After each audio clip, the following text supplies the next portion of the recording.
All right, greetings and welcome back to MaatSpeaks and welcome back to the Sankofa Paradox. And thank y'all for joining and being patient with us tonight. All right, so if you are new to MaatSpeaks or if you just need a reminder, remember that we are here as a community. Just the mission, right? Remember the mission. Hey, peace, greetings, sis. So I want you to make sure that you can hear me. So if you could go ahead and let me know that you can hear me in the chat, just throw a one, a two, a three. I don't care. Just throw something in the chat. Let me know that you can hear me before we get started.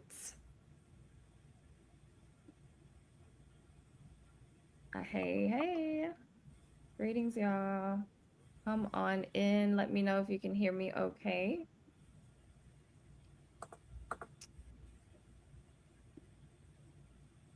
Yes. Okay. Thank you. Thank you. All right. So, if you have not subscribed to the channel yet, go ahead and make sure that you are subscribed to the channel. Also, like, comment, all that good stuff. Send it out. So, we're gonna jump right into the conversation. If you were a part of the last few conversations, the Sankofa Paradox, we normally meet the first Sunday of every month, but we changed it up this month. We did rights last. Well, yeah, we ended the rights conversation. So we did two parts. So if you didn't see that, make sure you go and check out those two videos on rights. And anyway, I'm not going to continue to ramble on. We have a great conversation in store for you today. We also have two guests, but before that, I want to just send it over to my co-host here, Brother Emo. How are you? Welcome back. Hi, how you doing? Um, I was I'm sorry I said it the way I said it. I'm still testing my sound. But good evening, everybody. Thank you for joining us. Hopefully we have another constructive and vibrant conversation. Uh, something that gives us a better idea of, I guess we'll call it, the functionality of Ma'at. How do these ideas and concepts have practical implications and shape the way that we understand the world we're living in. So, I won't hold this up any longer, but I just wanted to welcome everyone. Yes, so thank y'all for joining us. So we have two guests with us today. And if you've seen the thumbnail or you may have, you've probably seen the thumbnail before you clicked on the live. So today we are discussing respectability politics and what your respectability politics are actually rooted in.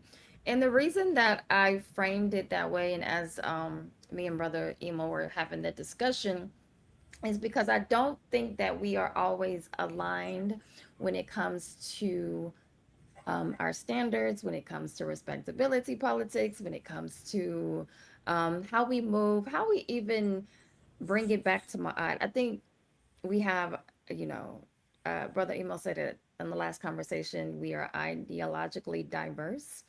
And with that diversity, it comes different ways of being.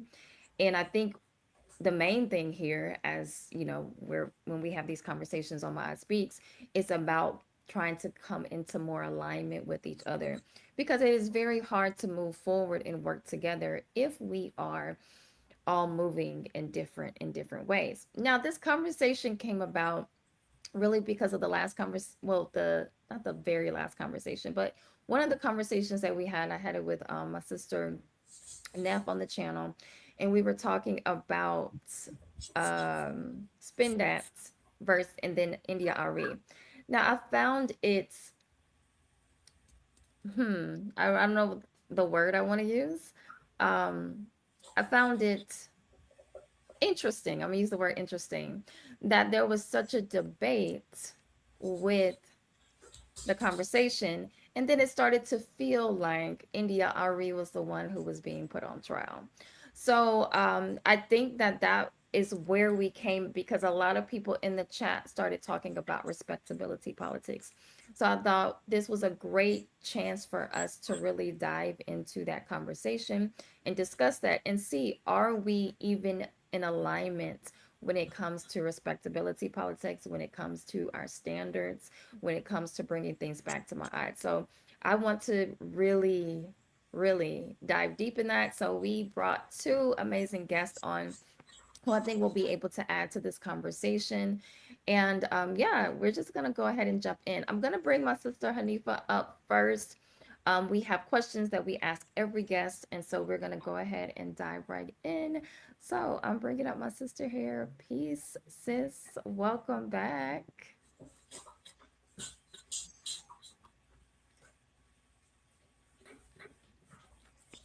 Can you hear me? I can hear you. Can you hear me? Yes. Hi, I can. everyone. Yeah. Hello. Right. Welcome. Okay. Well, thank you for. I'm acting like I'm on my channel. Thank you for inviting me, to join the conversation. I am super excited and to kind of see where the bill goes. So thank you. Appreciate you and Emo for having me here tonight. Yes, and y'all know my sister here, she is, she was a regular here on my Speaks, and she is my sister in real life.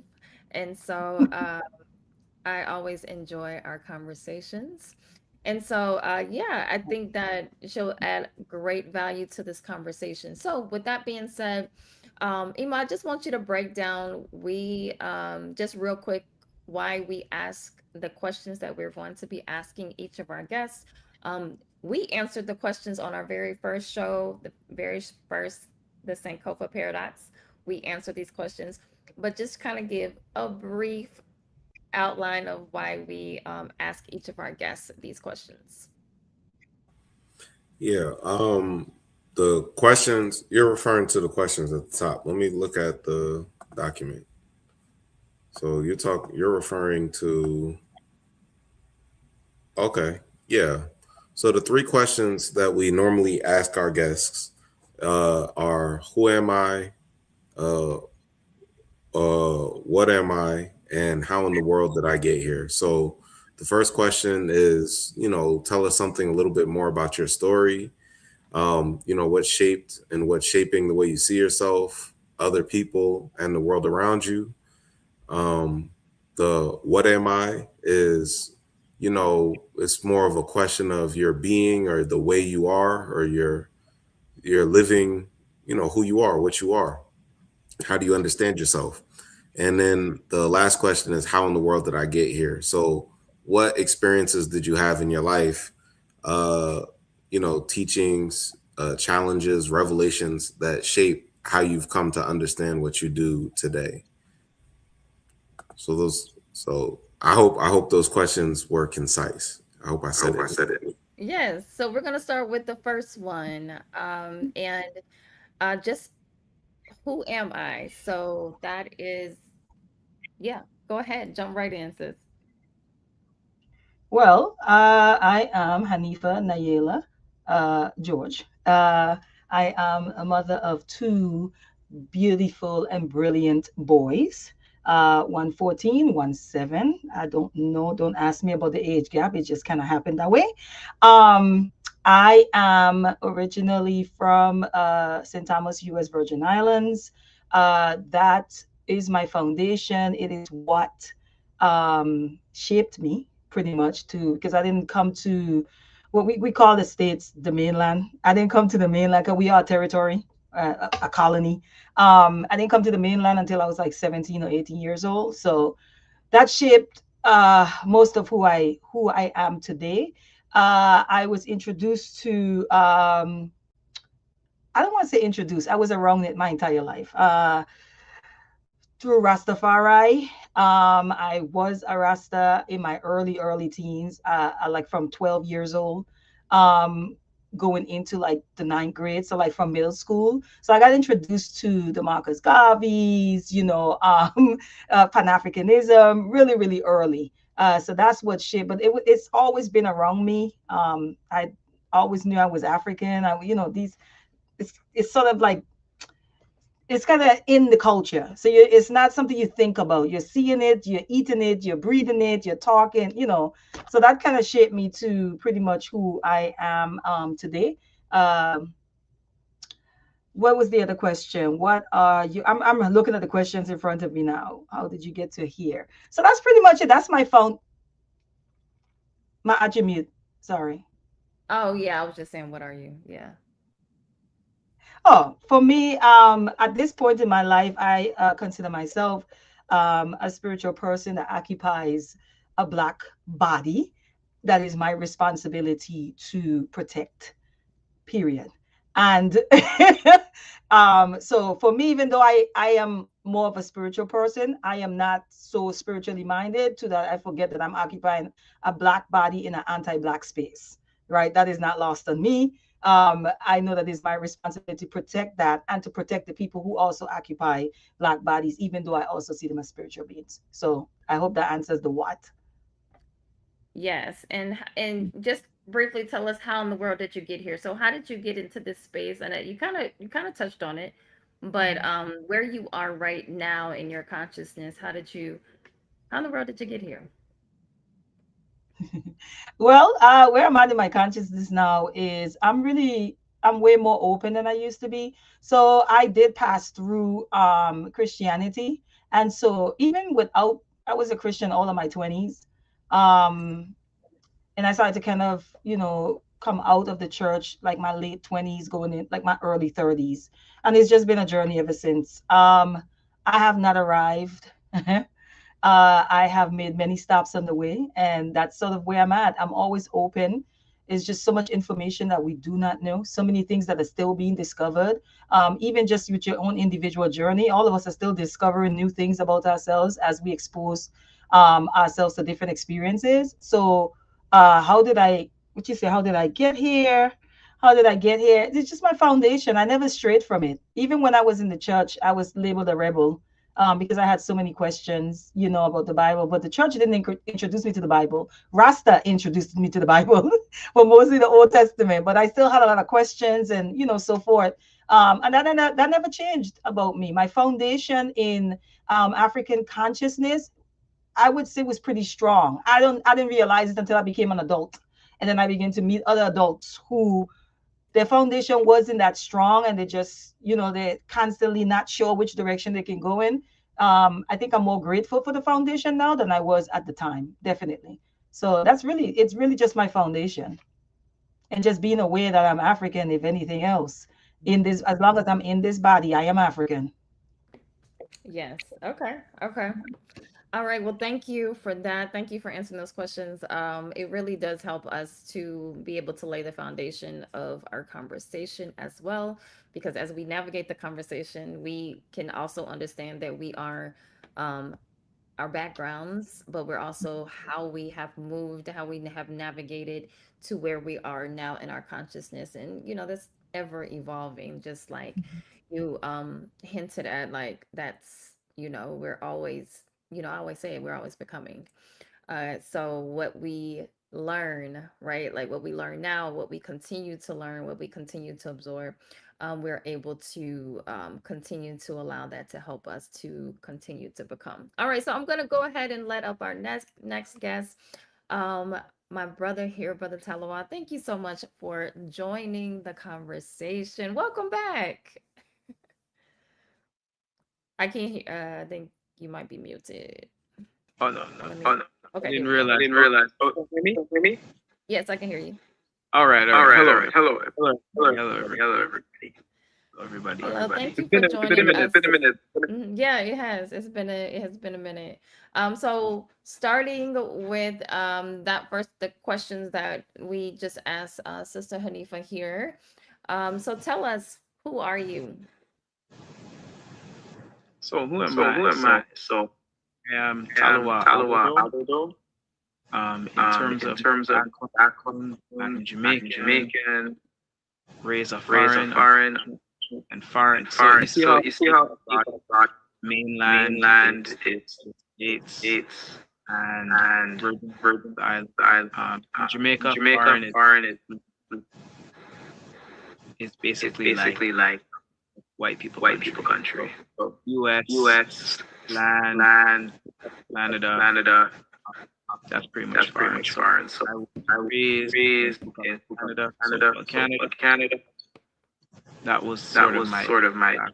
back. In terms In of terms of consciousness, consciousness, I think a I major think a source major source for me for me was was around family around members family who members who like like I don't want to say I it don't like want to this, say but it like this, but I guess like I guess armchair like armchair historian, historian, if that makes if sense, that makes sense, quarterback. quarterback.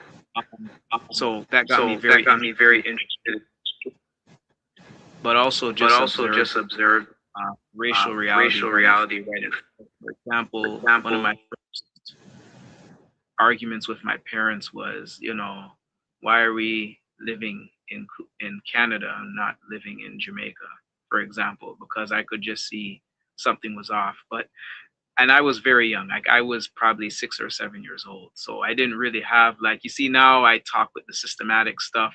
I was not very systematic. I was not very systematic in how I thought about things, but that suspicion, that curiosity, that desire to solve the problems that um, keep us in the position we do drove me. So eventually I went to on to school into school studying, doing deep scholarship because I needed a deeper understanding of why things are the way they are. It's one thing to know something is a problem, but it's another to know why. And I think that insistence on needing to know why and understand why is what led me down this path. In terms of my scholarship is not divorced from how I live and what I do and think. So my scholarship is tied to my Pan Africanism.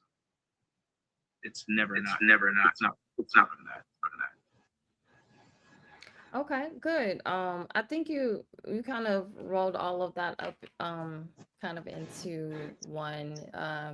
I think that was able to answer kind of how who you are and what you are and how did you get here.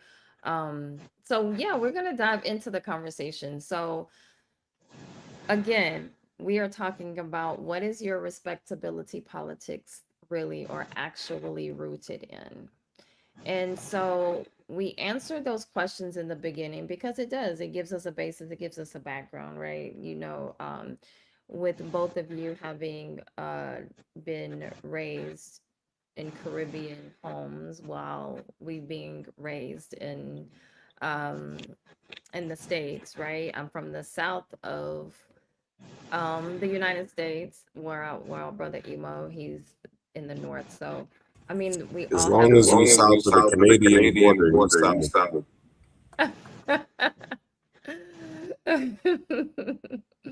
Yeah, so that's the thing where it's just like we have all of these uh different backgrounds, history, and different ways of how we've come into where we are now in our consciousness. So I also think that a lot of times we may even approach this topic a little differently. So we're going to kind of dive into respectability politics and what is it? Like what is respectability politics? So I'm gonna let Brother Emo kind of like just start off with what him defining that definition, and then we can decide if that is a unified definition for us. So Brother Emo, what is our definition, or what is the definition that you want to provide for respectability politics? The way that I understand respectability politics has to do with basically, I guess the simplest way to put it is a clash of cultures. So basically, a lot of the time, the the customs or the the smaller aspects of our culture, we decide which aspects of culture have value based on an orientation or our perspective. So basically, in a context of cultural antagonism, let's say, you have the Western culture that sees itself as civilized and it sees other non-Western cultures as barbaric or savage. And that kind of dichotomy starts to instruct the nuances or the detailed ways, maybe the subconscious ways that people uh, relate to one another and who they relate to. So, how people relate to this group versus how they relate to that group. You know, how people see these people versus how they see those people. So, who's worthy of our respect? Who's worthy of human dignity?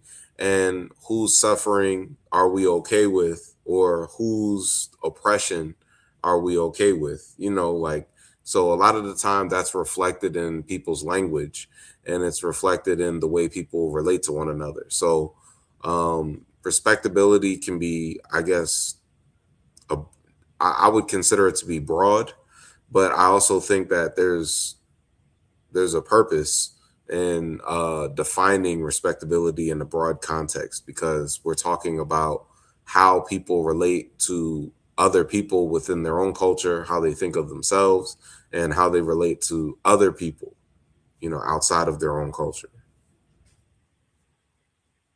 Yeah, so you know, if anyone has anything to add on to that, like, do you agree with the definition of respectability politics, or would you add anything onto that? Just anyone have anything to say to that definition? No? Okay. So let me okay, go ahead. Go Oh, ahead, sorry, brother. sorry. I just wanted to. Mhm. Okay, I don't have the bad. Okay, good. The only thing I would add, I don't fundamentally, I guess, disagree, but I probably would add is that I would say, how would I put it? That I think what respectability politics is a secularized form of what we might call conservative values. But those conservative values are rooted in, I would argue, our indoctrination into Abrahamic religions, specifically Christianity and Islam or Islam. So, that's what I call them. So I think it's something that's secularized. We often see it in a secularized form, but it's rooted in those, our engagement with the Abrahamic religions. But it's become things that are so normalized we don't recognize that context right away unless you like really do a deep historical analysis. Yeah, That's so I think yeah, so that I mean that's a good this is a good point, right? Because we live in a system that is, you know, at its core, it's a, you know, a lot of people like to say it's a Christian nation. So that's the country that we live in, where that is constantly being projected onto everyone around us, right? Like that's what most people, even if they don't go to church, even if they don't really follow, they don't ever read the Bible, they still have a sense of being tied to you know, to Abrahamic religions. So I think that that's one aspect of it. But then when we go in, we have to determine what actually morality is versus what we consider to be religious doctrine. And a lot of times we end up having a hard time navigating the religion versus morality, because our morality is rooted into what Europeans perceive as morality, which goes back into their perception when it comes to their religion, their religious ideology. So we have to ask ourselves, when we are discussing respectability politics, or respectability at all, are we where is the morality conversation that we're going to actually have? Is morality um intertwined with respectability, or is it separate from respectability? So let's kind of dive into the kind of the morality conversation and talk about what is actual morality versus respectability. And anybody can chime in on that one. Just jump in. I guess as you're saying morality, I guess I'm thinking, is it morality or is it a value conversation? Because which I feel like they're all connected, right? Because at the end of the day, when you start talking about respect, I like Emo said a clash of cultures, and then Talawa built on that, right? Because what Talawa added was just more like expounding a bit more. But when Emo says clash of cultures, I was just sitting here with it. That's what I didn't answer. I was just kind of like still processing that, like, yeah, because there is a culture of he talked about dichotomization, right? This culture of separatism and othering, right? But there is always a goal at the end of it, which is the value conversation, the morality conversation, which is dominance and control, right? So the respectability conversation, the value conversation, the morality, because morality is kind of what they used, right, to mask their, colonization, still using it to mask their imperialism, even to this day. Oh, look at these dictators over here. Someone has to save these poor people. We're the good guys, and this is what we do, right? But hidden behind of that is it's no different than what missionary work was at that time, right? So you send in someone or a group or that enters in with a specific ideology, and the ideology works to your advantage. So I mentioned the value conversation because I'm like morality, value. I still think it's connected, but the reason why I say value is because if I can dehumanize you, if I can devalue you, if I can say you don't fit what the societal standards is that would deem you valuable, right? If I can other you, then I can oppress you, then I can abuse you, then I can commit violence against you, and no one will bat an eye, right? We saw it happen not recently with the immigration conversation. If you listen to the rhetoric around it, it was always towards these immigrants are doing these crimes, right? This is the dehumanization process of it, right? So we should not value them, right? We should not care that ICE is about to come in and separate these families. We should not care about that, right? Because these people are a nuisance to our society and a threat to our democracy, right? That's the devaluing that I'm talking about. Because if you dehumanize, demoralize, which is what you're speaking to, my aunt, if you can do that, if you can if you can get other people to see these people as a problem, which has always been the strategy, it's nothing new, right? If we could tell these people that these people's brains are smaller, right? When we talk about colonization, if we could say that these people they don't feel pain, right? They're uncivilized. They have no culture,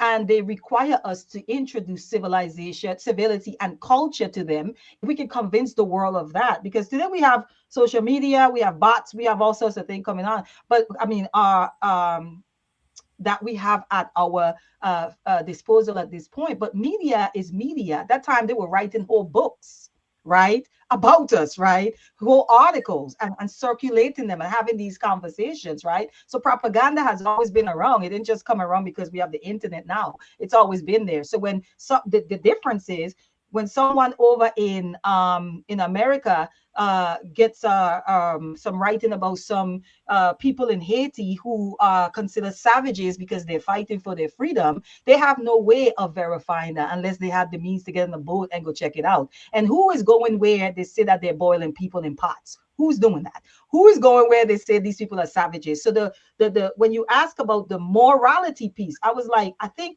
it's a value conversation because immigration came to my mind as this is happening now, and the conversation around immigrants to the point where we have other black people touting the same rhetoric about immigrants, right? They're violence, they're doing this, they're committing these crimes in our country. And you see how quickly that happened in the matter of what, how many years, right? To where you even have people that look like you and I spewing the same rhetoric and cheering the state on, right? So that's how it starts. It starts with the devaluation of the people, the dehumanization, the othering of a person, and that is still connected to respectability politics. Because if you ask enough whys as it pertains to any particular respectability politic that we want to talk about, if you ask enough whys and you get to the root of it, right, it's this old nasty dusty white man who seeks to dominate and control. That's really it. But we don't ask enough whys. We think it's as simple. We want to stay on the shore of the beach and build sandcastles and talk about, well, you should want to respect yourself. Why you want to go out to the streets of that? We don't ask enough why. We don't do enough analysis, right? We don't do enough peeling back of the layers to get to the bottom as to, but what's driving this? The same things with the statistics. We're not asking the right questions. What's driving this? Where is this coming from? And for who? Are we asking and demanding this performance? For who? For whose gaze? For whose benefit are we doing this? So that's all I wanted to say. I know I said a mouthful. My apologies. I have a good quote too. There's a quote from Frantz Fanon in his book, The Wretched of the Earth, where he says, the colonial system nurtures the colonized people in such a way as to make them believe that salvation lies in their identification with the colonizer's values. So I think that applies to a lot of what you were saying.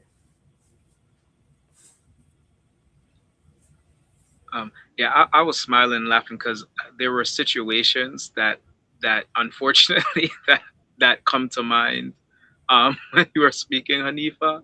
A number, but one quote that I think also fits in this. There's a scholar out of Jamaica. She's a dancehall scholar. I think she's a retired. Yeah, at this point, I think she's retired from University of West Indies, Mona. That's the campus that's in Jamaica. Carolyn Cooper, and she wrote a book on dancehall.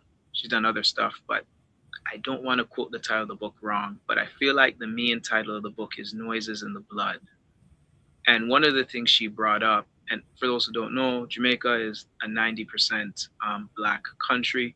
Some Caribbean countries are not like that. So just keep that in mind. And the reason why I emphasize that, she says that the way African people in Jamaica are made to feel is that whatever comes from Africa or from what we do is vulgar, and whatever comes from the European is refined. I'm paraphrasing what she said, but the key word was vulgar. Anything Jamaican, how we talk, how we walk, how we dance, vulgar. But refined, everything Europeans do is refined. So that vulgar, refined dichotomization is really what I think of, comes to mind when I think of respectability politics. I always have that comment she had said in the back of my head. Yeah, and I think that speaks directly to when I was trying to define respectability, and I was explaining how it has to do with civility and barbarism, but it's, I guess we'll call them the detailed, like the nuanced language, you know. So a lot of the time, what you'll see when you're having discussion about, or you're having a discussion with someone, and you can kind of read into what they're saying, and you can read into their value system about who's civilized and who's not. So I think that has a lot to do with what you were saying about vulgarity, because for one reason or another, no matter what white people do, we never imagine them to be the most vulgar of our people, or of people, of, you know. Yeah, I mean, I think that we have to start expanding beyond what white people are and what they think of us. So when we have these conversations, while it's important to understand the root and the historical context and why we think the way that we think, we have to also start building upon what we already know and what we actually value within ourselves. So a lot of times we're still reaching for that idea of them seeing us as less vulgar, or seeing us as more valuable, or seeing our humanity. So again, we start even intellectualizing everything around us, so that we can have a better so that they can have a better understanding. Because if the book exists, it not only just exists for us, it also exists for them to understand us more. So if the book exists, or the article exists, whatever it is, anything that exists doesn't just exist, for us. It exists for them to be able to understand us as well. So when we have the conversation about morality or value, we have to start expanding it more into, or may I don't know if expansion is the word, but we have to start seeing it from our place of value and our place of morality. Because again, if we are sticking to their judgment of morality, then we are going to constantly be discussing their expectations and what they think of us. What do we think of us? What are Yeah. our standards? Where are we starting to build on top of our morality? And that's where I really want us to stand on, because at the end of the day, when I hear a conversation and we are debating, spin that. Why are we debating this? That is not what I need to understand. Why is that a debate in our community, if we are going to really stand on what our own values, building our own values? Because depending on your paradigm, and if you've been around enough white people, I do see them as vulgar. I do see them as a people who are void of balance. I mean, I've seen some of the most vulgar things happen in white communities and around white people. I've seen them do some of the most atrocious acts. So again, that's a paradigm shifting thing that has to happen within, not only within the community, but within yourself, because that's where it starts. It starts within yourself. So I think that's the thing. That's why I use the word morality, and understanding that it's based off of our value system. So sometimes what it can be very difficult for us to have is, why do we perceive something as moral or immoral or amoral, or why do we perceive something as valuable or less valuable, right? Because we can even have the conversation when it starts coming around, like really digging into gender and all of these different type of things, where we still lack the understanding of how we even value one another as a black woman and as a black man. And so we end up having these conversations, and we keep saying, well, black men are more valuable, black women are more valuable, and we're not even understanding that in order for us to get to the point where we value one another, we have to disconnect from their way of thinking. And that is a hard task, because we are still in their environment. We are still a part of their system. We still watch their movies, their TV shows. We still, in essence, we are still connected to them in a way that, like if you look at nature, right? And you look at an animal being in a place where they're not supposed to be, what do? They leave, they retreat, they don't stay there, or anything that's in nature. But we are still here being poisoned by them, by their system. And then we are having these conversations, and it's still about them. I wanted to stop being so much about them. We know the root, we understand where it comes from. So let's expand upon it, and let's talk about what is our value system? What is morality for us? What are the standards that we are going to start to build on? Yeah. Yeah. Um, Go ahead. Go ahead. I'll let you go first. No. I wanted to hear what you had to say. I can wait. Okay. Yeah, I think one of the things that limits a lot of people is I guess we'll call it I'll use my own word that I got from my scholarship. I got from Jacob Carruthers. He talks about the tyranny of universal history, and I think the problem is, even because I'll even say, like, I have family members or people that I know who they've witnessed the vulgarity of certain white people, right? But that doesn't deter them from uh, being engaged with white culture in a way where they see themselves as the same or equal to white people. And I think it has a lot to do with this universalist idea that all men are the same, or all men are corrupt, or all men are born evil.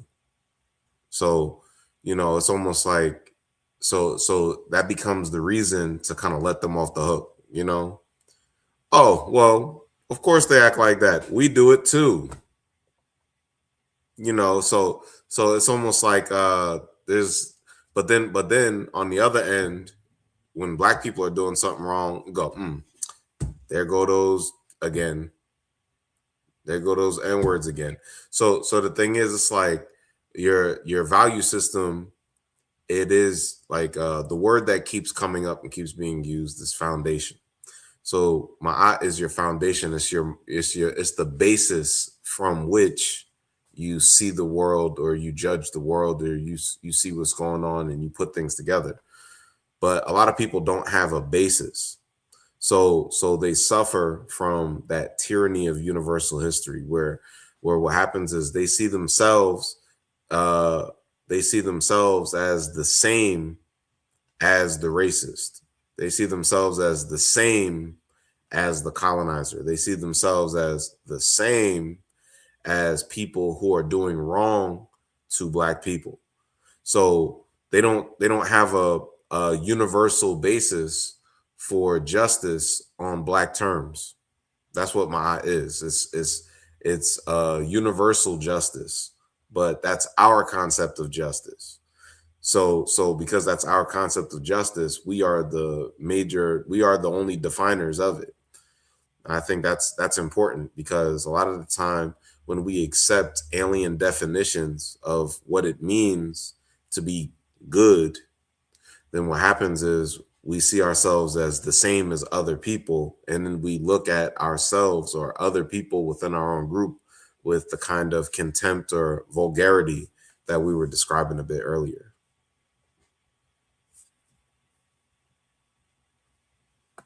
Yeah, you had something to say, Hanifa.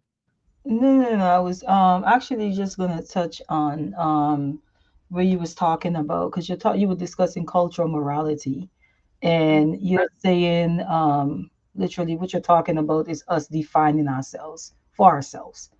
And what does that look like outside of whiteness? And I think that when we have these conversations about maybe decentering and deconstructing, in a sense, whiteness within our own lives, in our own beings, because it's that deep oftentimes. Uh, I struggled with the lack of community as a soft, as, I mean, soft, as a soft landing um, within that process. Because when I say that, I mean that when we're asking people to decenter whiteness as a metric for anything, morality, success, progress, freedom, whatever that is, spirituality, okay?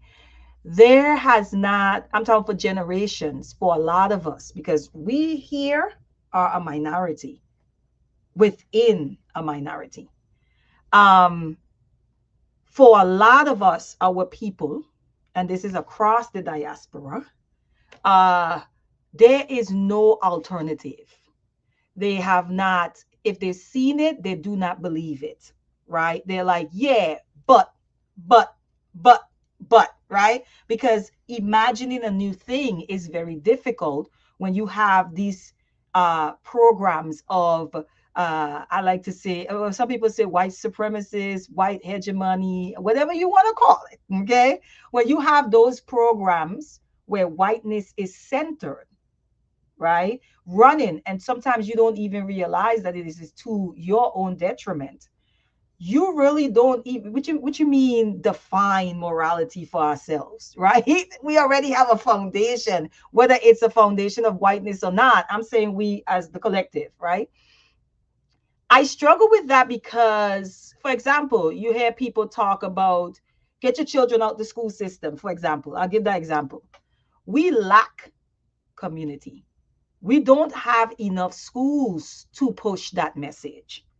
I'm saying we in the sense of us who are on the African centered side of things. I'm talking about with the amount of black children that we have, you know, and black people.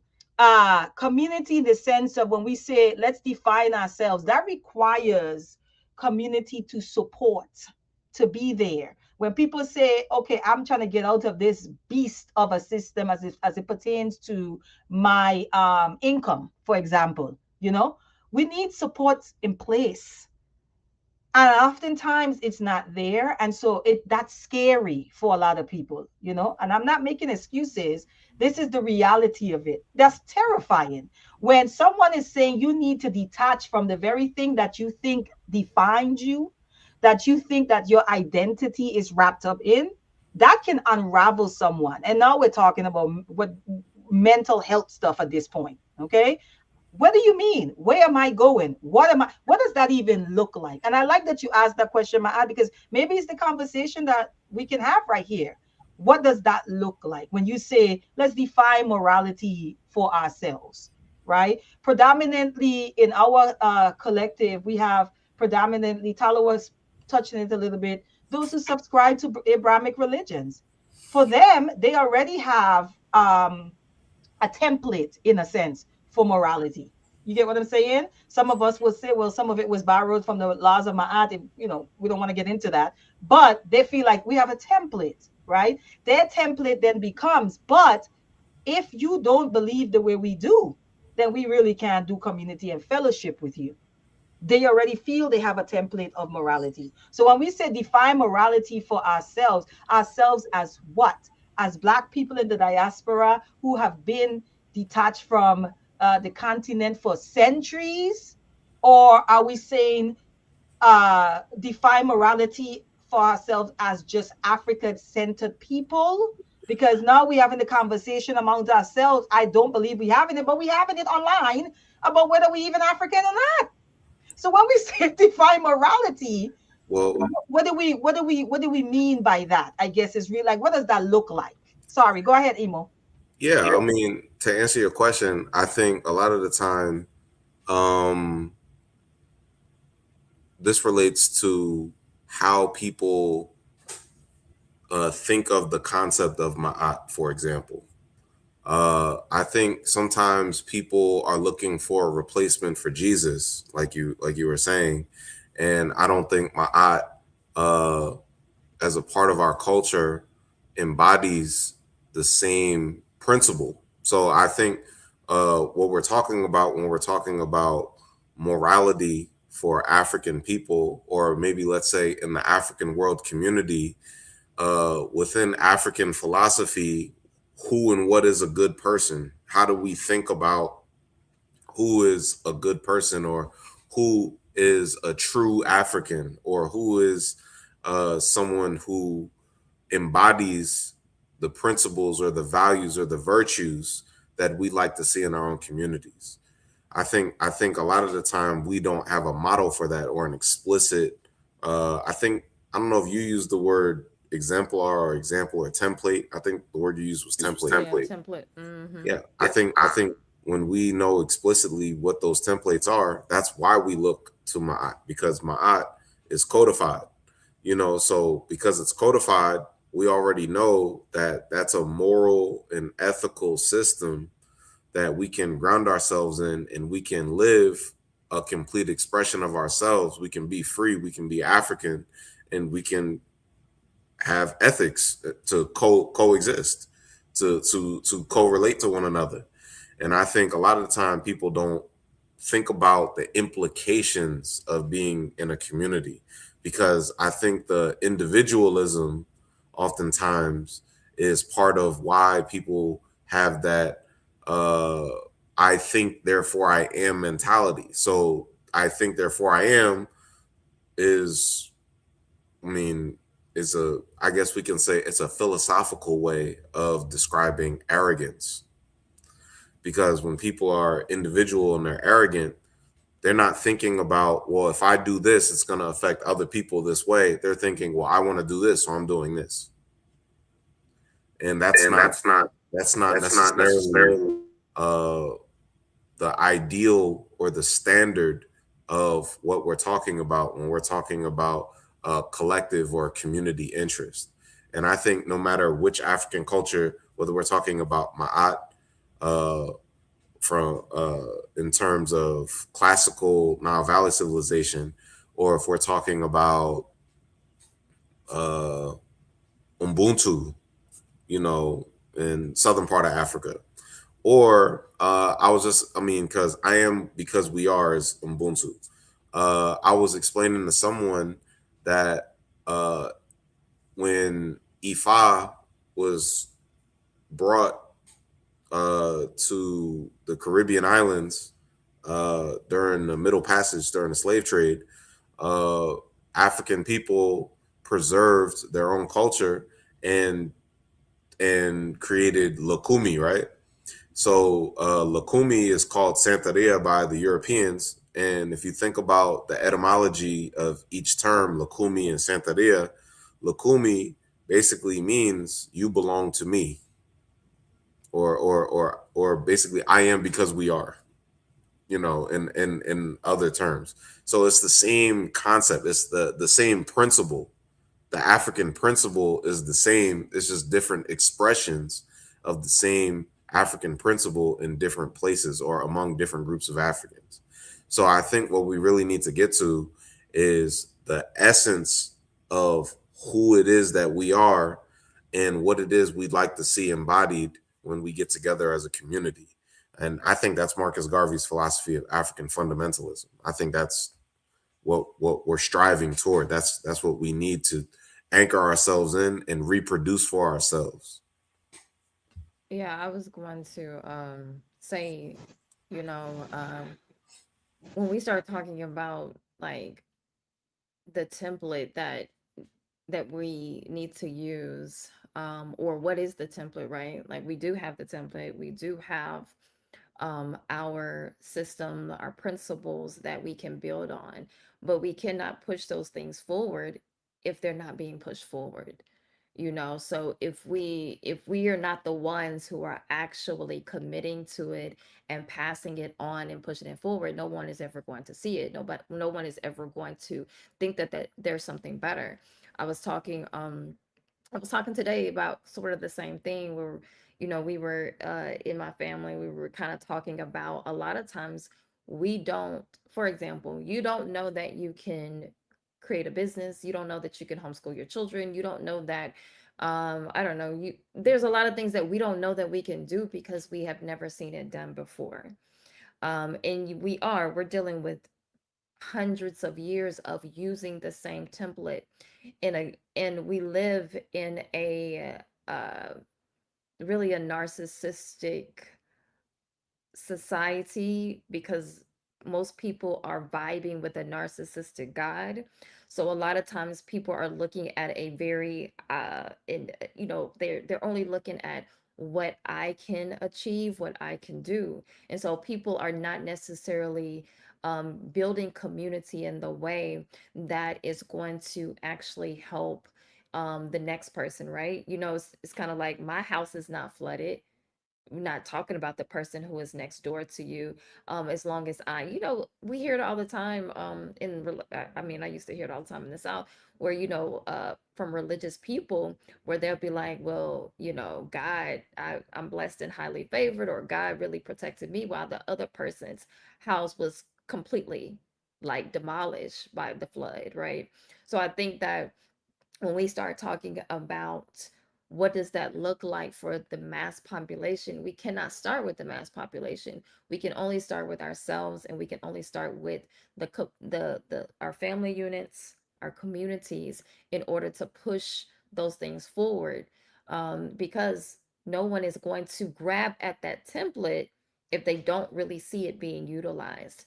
There's a lot of things that where people will say, I am not doing that thing that that person is doing because I don't see it working for that person. So if we're not doing those things and it's not seeming to work for us, then no one is going to actually follow that template, because again, our value system is still very much tied to the European value system. So people value Hanifa, you brought up success. People value the European idea of success and what that looks like. So a person who grows their own food on their own land in their own community, who's making their own clothes, that doesn't look as appealing because we're still tied to their value system. That doesn't look as appealing to someone who has a big house, six six rooms in their house, right? Like, you know,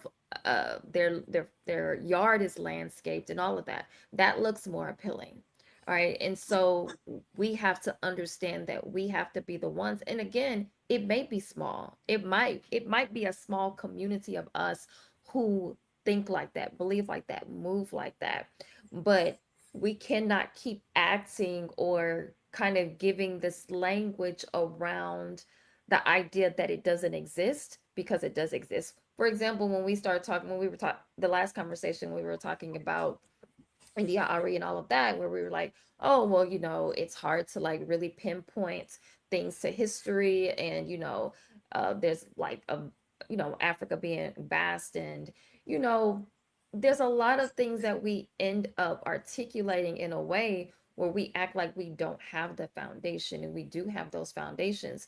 It's just a matter of how do we build those own things in ourselves, and then how do we give those to our children? How do we give those to and how do our children continue that as well? Because if we're not even passing that on to our children, or our children not passing it on to anyone, because one thing is going to happen with our children: either they're going to be taught by the European system, or they're going to be taught by us. And so we have to decide, what is that actually going to look like? Because if you are sending your child, whether you're teaching your child at home or whether you're teaching your child in a school system, they're still being taught by images. They're still being taught by the things around them. They're being taught by movies. All of these things they're being taught.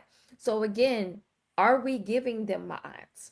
Are we passing that on? Is it going to be something that we can continue to build on?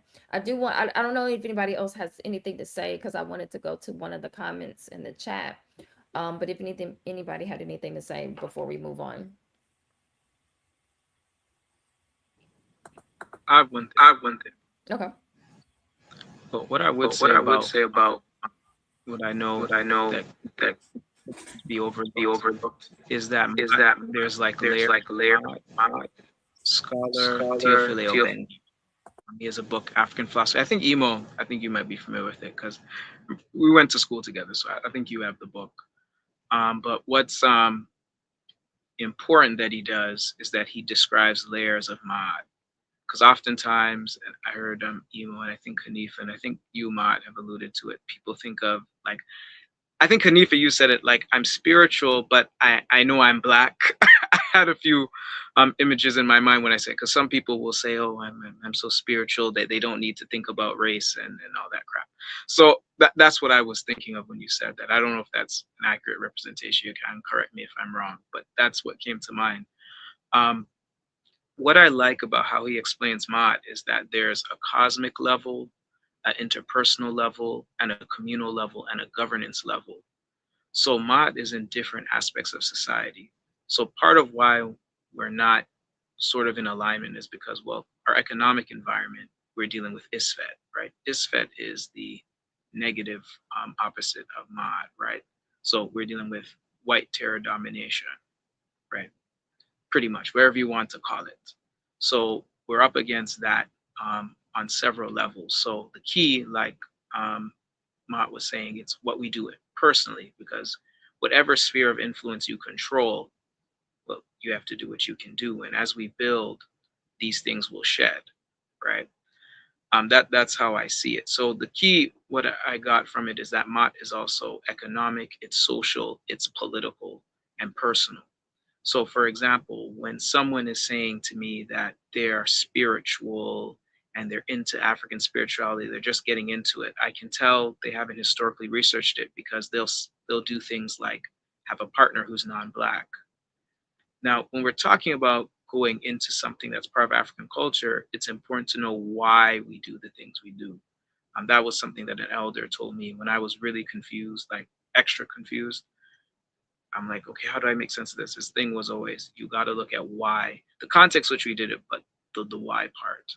So if you are in a culture that venerates ancestors, then going outside of your race makes no sense. Like it's a non-starter. I'm just giving that as a simple example, just to understand why it's problematic. Um, just a thing like that. But if we don't have that historical, political, economic aspect, and when we're learning our history and our practices, that can throw us off as well too. So there's an intellectual aspect.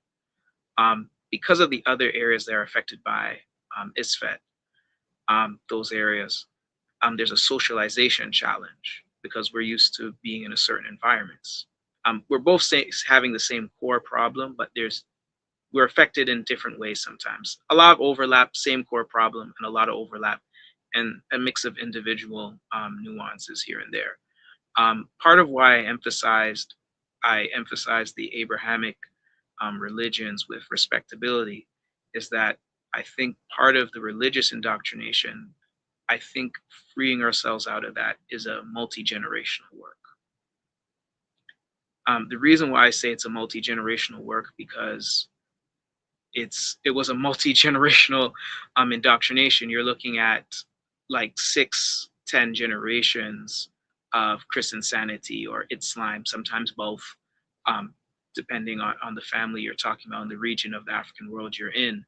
So some of the intuitive impulses that we have are shaped by that. I'm not exceptional from this, by the way. Or why I say it, like, that's why we have to do those things in order for it to, like, we can have the idea of what we want, but we also have to do those things, and it's going to shed as we grow, but we have to really build that foundation.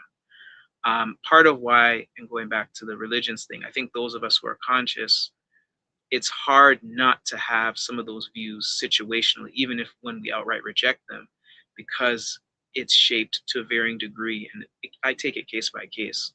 Um, our our reflexes to how we respond to things. Like I'll give an example, just to make it a little more tangible, with dancing, how we dance. Certain dances that are considered more vulgar, like at Carnival. I had the pleasure of attending a lecture by someone named Empress Ajay. She's a woman from Trinidad, initiated in Ifa, and she hosts a festival. Usually it's in Trinidad, but I think this past April she did host it in Ghana. So that was the context in which she was talking about it. And one of the things she said is when people were talking about certain aspects of Carnival, like the black paint and the dancing, they're looked at as vulgar, right? Now, I'm not saying in African culture we don't have things that we deem as vulgar or problematic, but the question is always, whose standard are you using? And what she observed, because I asked her a question about this, she said, when we're looking at it, we're really looking at it from that underlying Christian perspective most of the times when we're critiquing aspects. And the example she gave was Grenada Carnival.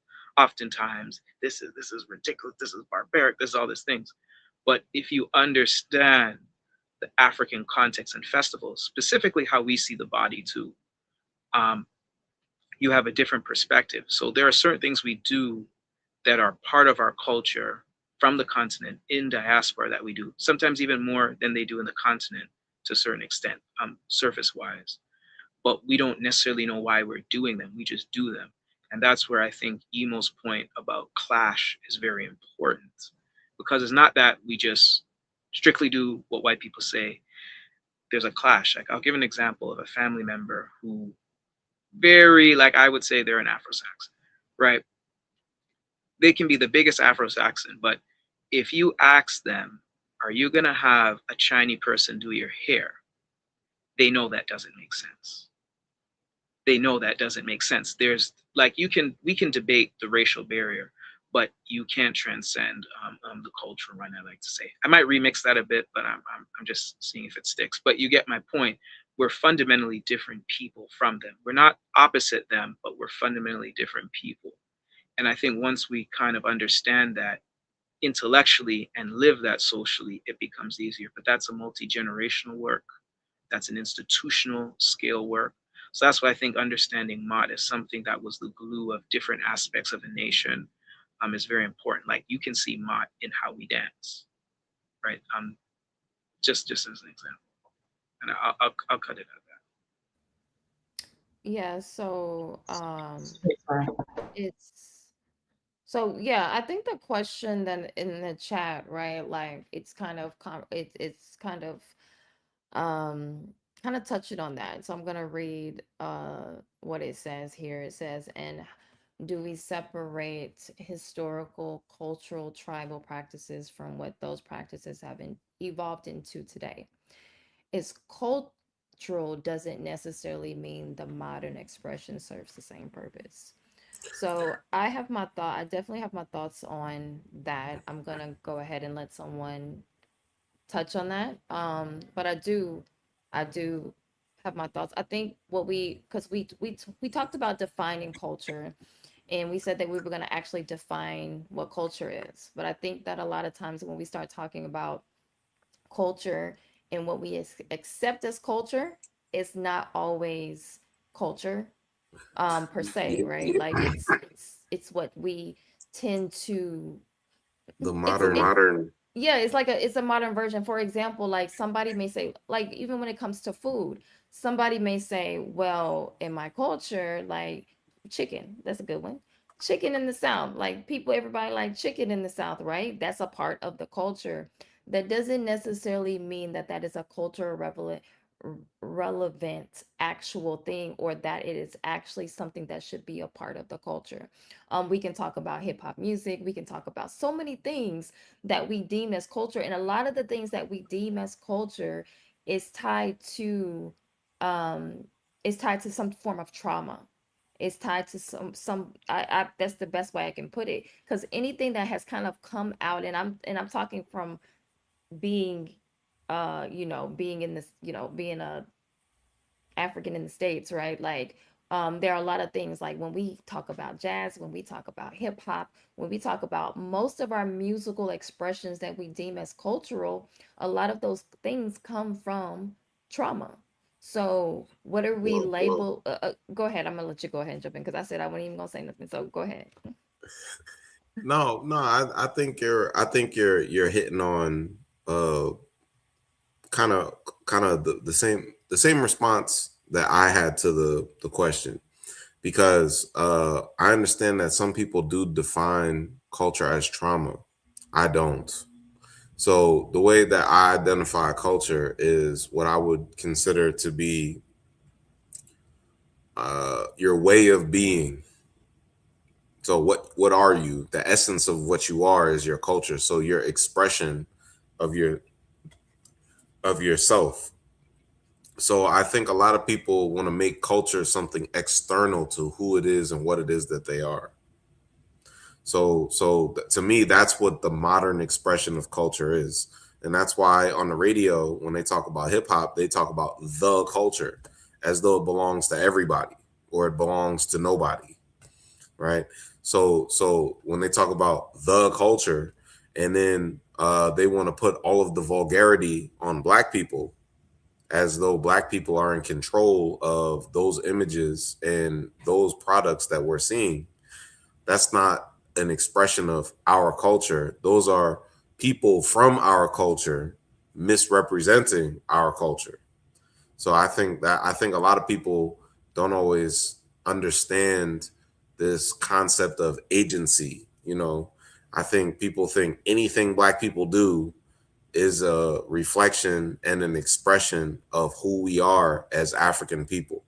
And I think that's why the humanism problem or the universalism problem is so pervasive, because we don't want to have boundaries. We should have boundaries on who we are as Black people. But the boundaries normally that people make are boundaries that divide Black people. We want boundaries that unify us and distinguish us from other people as African people, as Black people.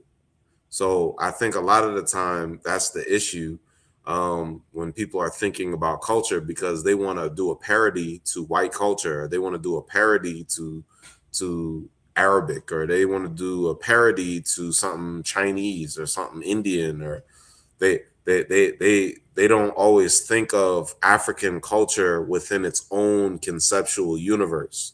And when we're talking about Ma'at, that's what we mean. We mean we're thinking about ourselves from our own perspective. So that's that's a priority for us. That's a value. You see, if you don't value uh, self determination, then your measure for who you are as a human will probably come from you comparing yourself to someone else's humanity, and that's not what we want to do. So the reason we're focusing on Ma'at is because we are trying to we use, or I used, and some of you guys used to, the phrase, we're trying to define ourselves for ourselves. So our ancestors already did that. Our ancestors already had a blueprint for that, and that's what we're calling. That's what Ma'at is. It's in another one of these podcasts, I think I described Ma'at in a simplistic way as the Pharaoh's law, right? The law of the nation, the law of the Black nation. So the law of the Black nation uh, unified the Black people. It told the Black people distinctly, very particularly, who we are. Who are we in particular, and who is the up there? We have ways of describing other people too. So the way that so that's why I think when we're talking about Ma'at and we're talking about our own morals, that it's not we're not pulling from nowhere when we're talking about our own morals and the fiber of who we are as African people. We know exactly what we're drawing from. We're not just pulling from the sky. Yeah. Uh, So I I, mean, I hope that helps in a way. oh, sorry. Can I be heard? Sorry. Something Emo said made me circle back to something. To the question, the post, because I realized I wasn't reading the chat, so I'm glad someone brought attention to the chat. Sometimes I forget to look at that.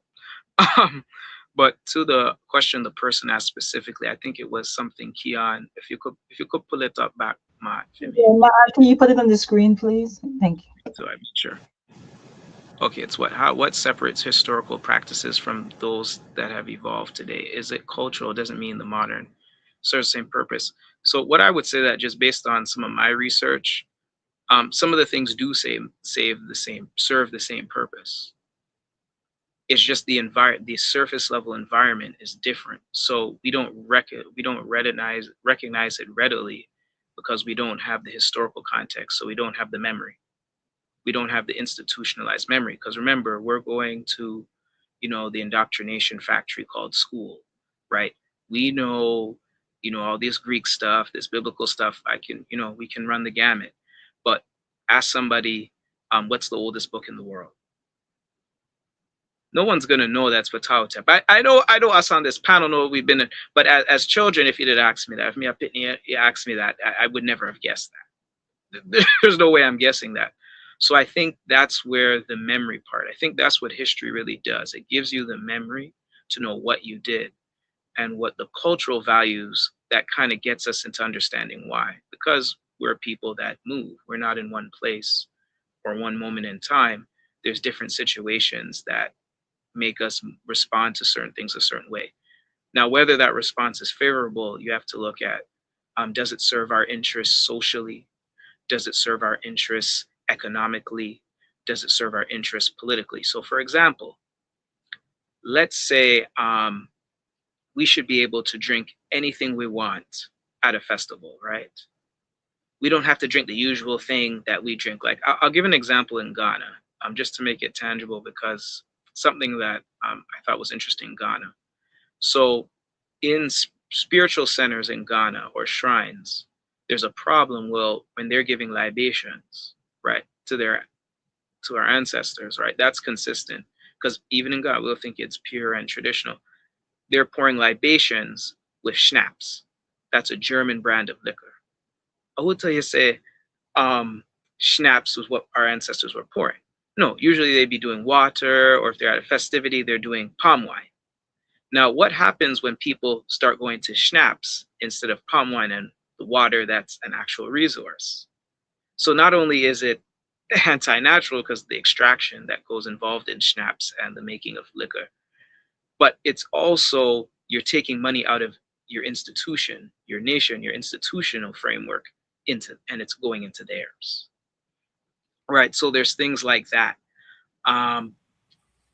Yeah, I would say that one. So there's an economic aspect sometimes that's very obvious. Sometimes an ideological aspect can be, sometimes we'll have in music or in shows, we'll have our culture is there, but not in the political aspect. So the political ideology will favor what the oppressors want. So for example, a lot of Black sitcoms attack consciousness, right? Especially in the 90s. Like the show that I thought did it the least, but I could tell what political ideological perspective it's from, is A Different World. I'm very curious to see how the sequel to A Different World will look. Because I teach in classes and I use media in a certain way, that's part of why I say that. But in A Different World, you could see what I liked about A Different World is it did show the tensions between that, right? The different political views that Black people have. I think that's important to understand. It was from an integrationist perspective. Well, duh, it comes on NBC, so that's what you're going to expect.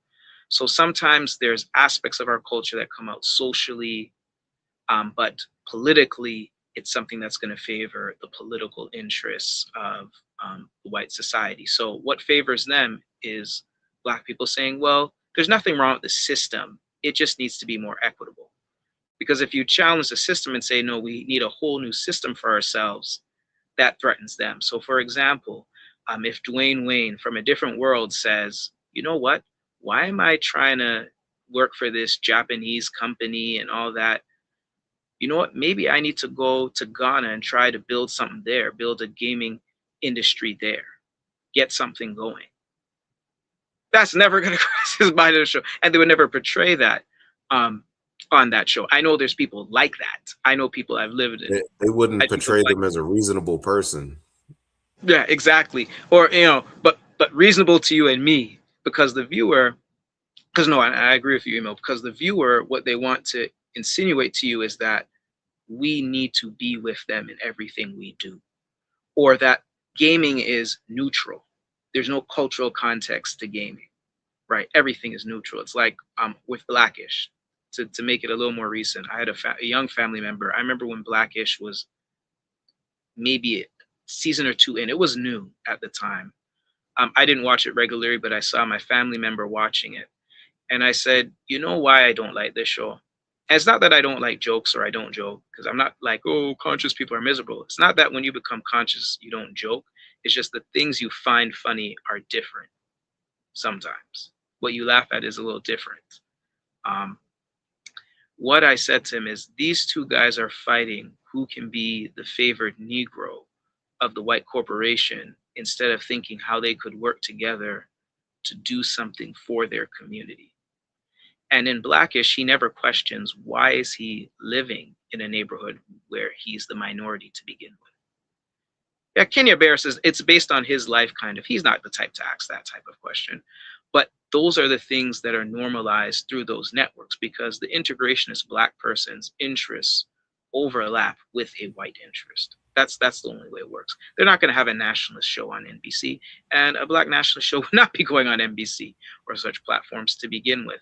But that's what I mean about the institutional part. Like, what types of things, and this goes something Maat said, what types of things do we allow our children to consume, right? That's another thing. Or do we allow ourselves to consume? So that's a big thing. Yeah. Yeah, I mean that. Oh, did you have something to say, Hanifa? Oh, okay. Um, that's where I want to kind of address the consumption part, right?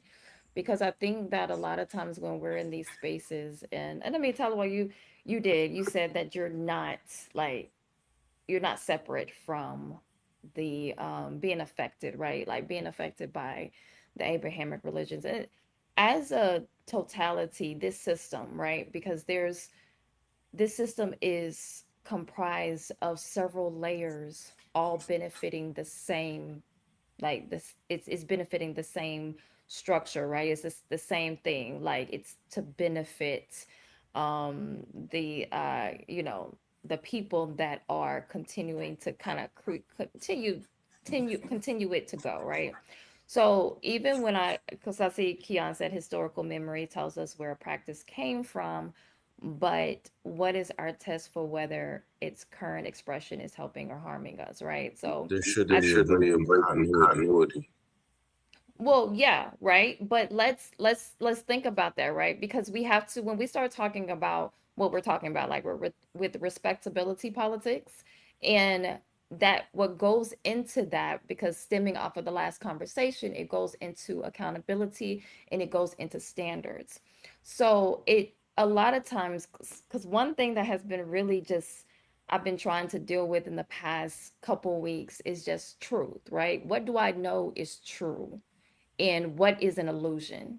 What is something that is being given? Because we talked about this on our last conversation, Emo, about um just like that fact versus truth in the things that we have agreed upon. And so the thing is, where there is continuity, there's also a disconnect in our consciousness, because while we still have been able to we do things, right? Like we hear it all the time in our communities where someone will say, oh, you do that thing just like your father, your grandfather, and sometimes you have never, or your auntie or somebody, you may not have ever had contact with that person, right? And you don't know why you do the thing that you do, or look the way that you look, or smile the way that you smile, or talk the way that you talk. But again, we have to still go back into something that has been that we used in our past, something that was connected to our past, is in our present and it's corrupt. It has been corrupted, and we have to deal with the corruption of it. We cannot just intellectual get so intellectual with it that it is not something that we are addressing, because we still have to have accountability. And you brought up brother Emo, you brought up boundaries. So we have to have boundaries, and it reminds me of food and the way that we season our food. And so our ancestors had to season our food with herbs and different things, because we were getting food that was in, we were getting the trash, right? We were getting things that were not good for us. Now take it into present day. We are the best seasoners of our food, right? That's what everybody says. Like, can't nobody season food like black people season food. But what comes with that?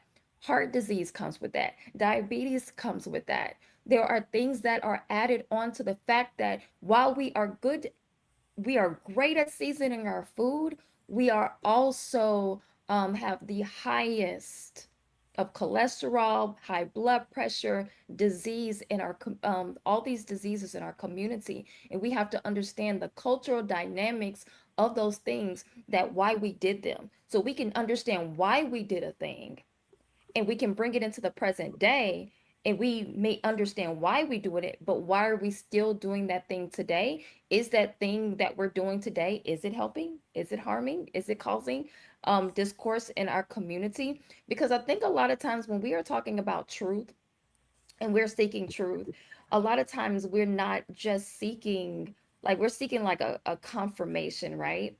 To something that we find to be pleasurable. For example, I'm going to go back to chicken.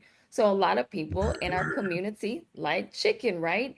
And so what do we do because we like chicken? Because our community likes chicken, we go find the case studies, we find the research, we find the doctors, we find everything so that we can continue to eat chicken.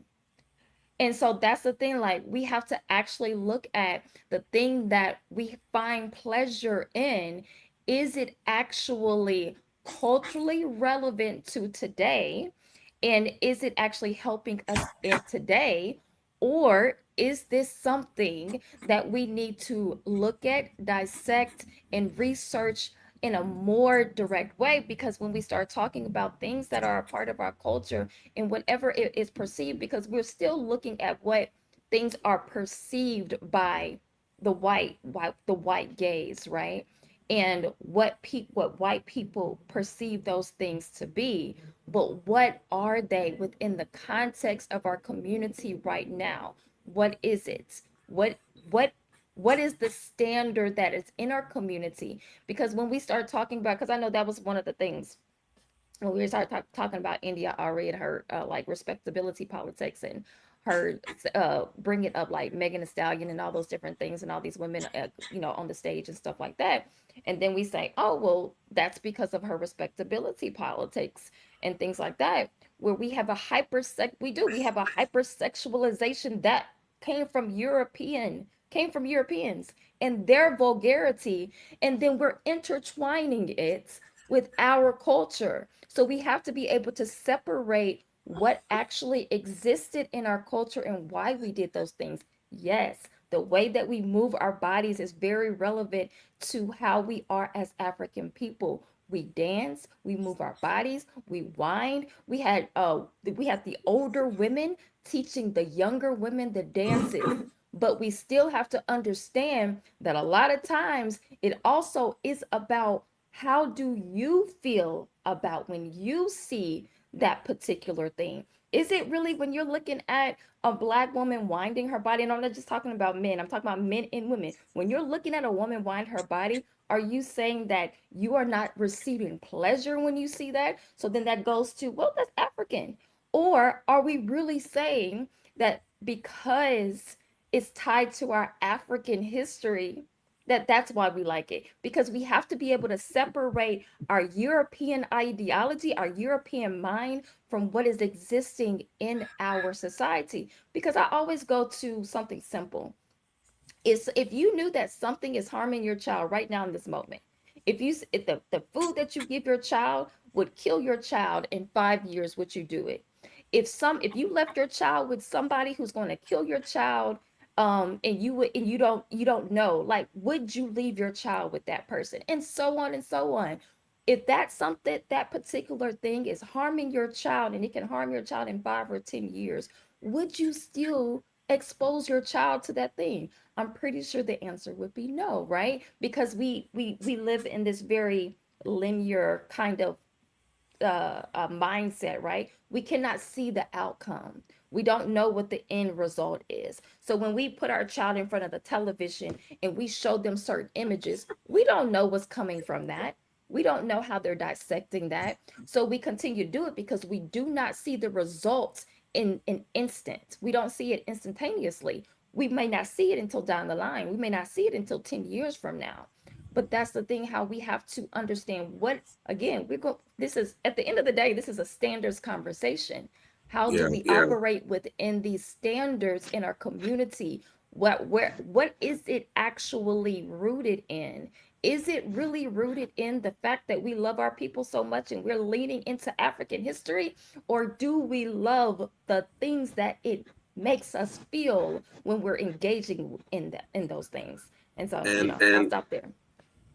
I think it has to do with that continuity question about our history.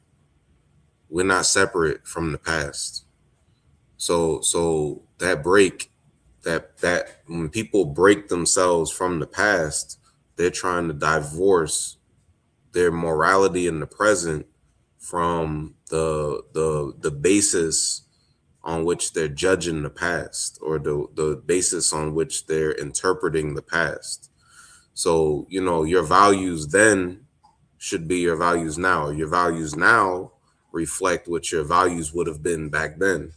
So I think there's a direct relationship. So when we're talking about values or principles, we are talking about something that is cosmic or metaphysical. Is beyond. Uh, it has value in more than a moment. It's not. It has implications. Let's put it that way.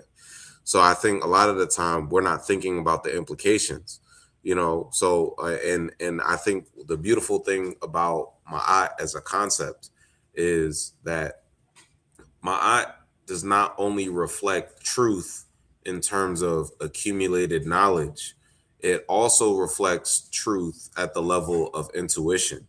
So maybe intuition is accumulated knowledge of the ancestors, or whatever it is. It's built in. It's natural. So Ma'at is also natural order. It's cosmic order, natural order, but also social order, right? Political order. So as Talawa described earlier, Ma'at operates at a variance of different, I'll just say, levels of power. I'll say it that way, because I think you know the interpersonal is not exactly the same as the communal or the national, right? But Ma'at is supposed to align you at all those levels, because Ma'at is an eternal principle. So when we're dealing with certain African principles, we are dealing with eternal principles. We're dealing with sacredness. So I don't think a lot of people understand that sacredness question.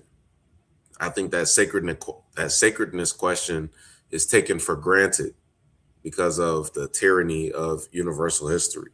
Or basically, we want to do a parody. We want to say we want a black version of Christianity. We want a black version of Islam. We want a black version of white people's value system. We want white people's value system just custom made for us. That's the problem.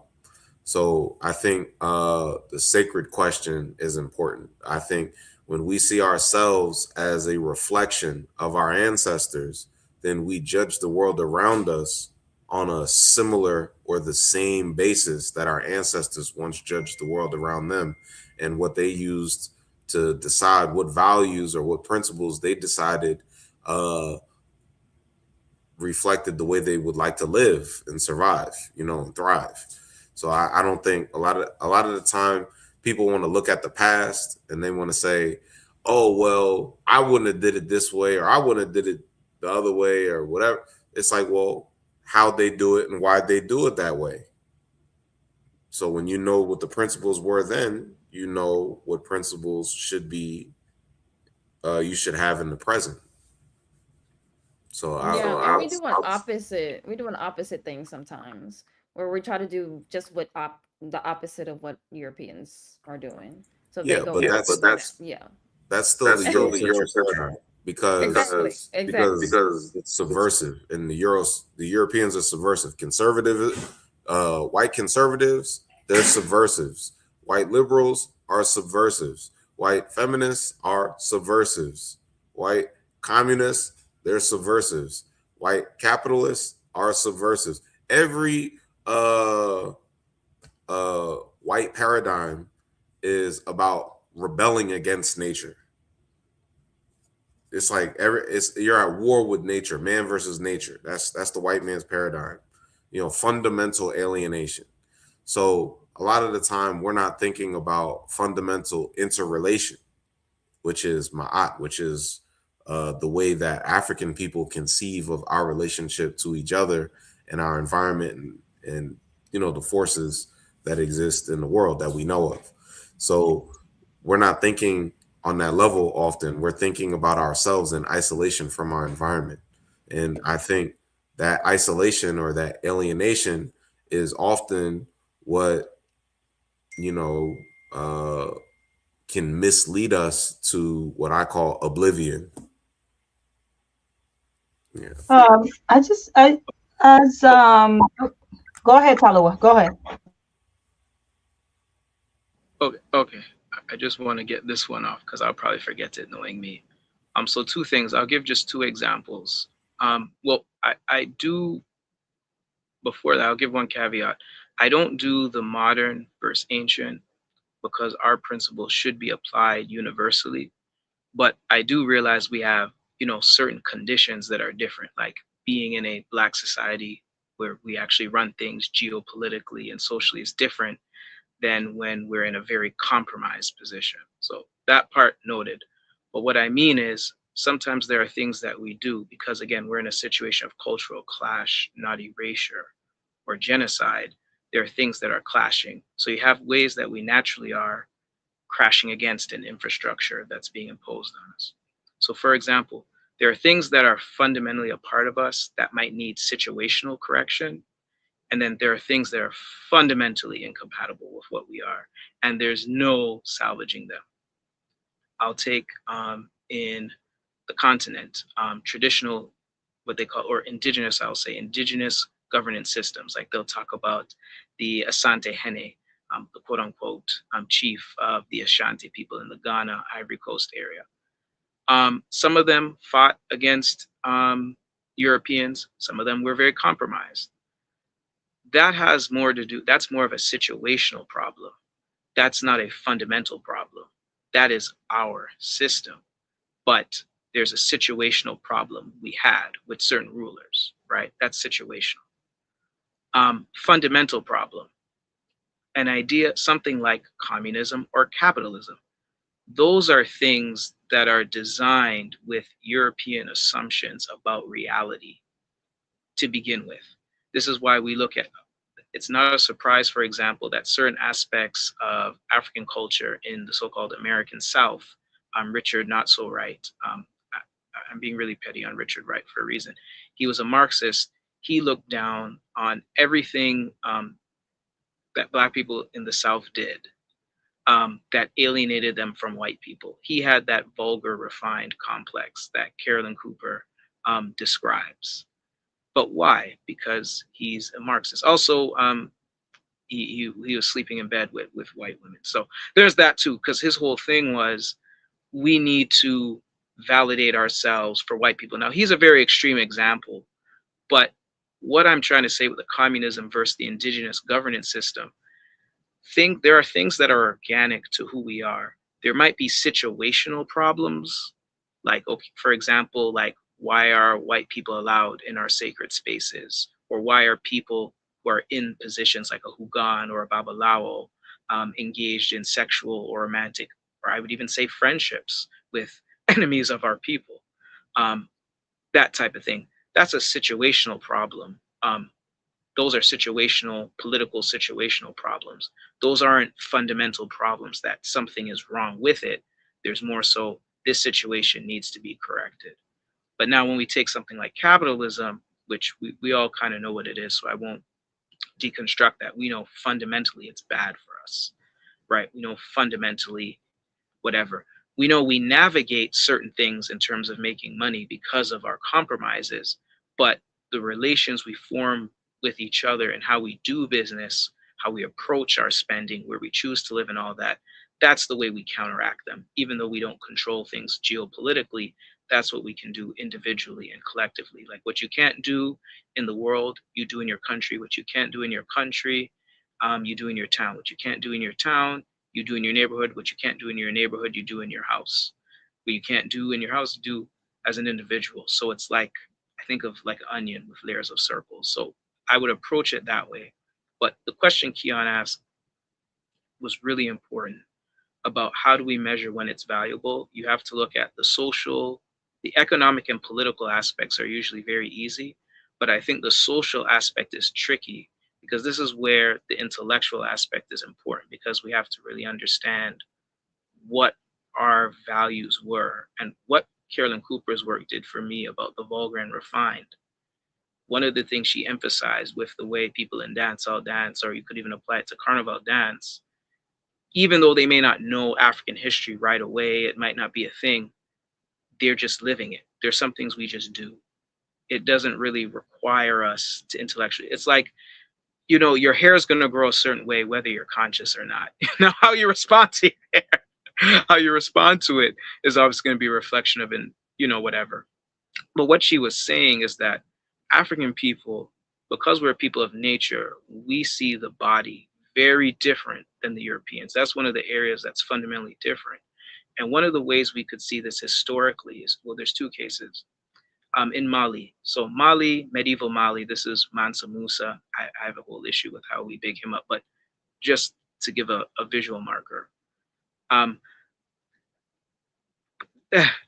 sorry, I get really petty with him, but one of the things, there was an Arab historian who was visiting Mali, and he would comment on how the men and women interacted with each other. One of those scenarios, it's Ibn Battuta, I think. The spelling, I don't do Arabic, so you're gonna have to be patient with me. But one of the things he described was the relationship between men and women, how they interacted with each other.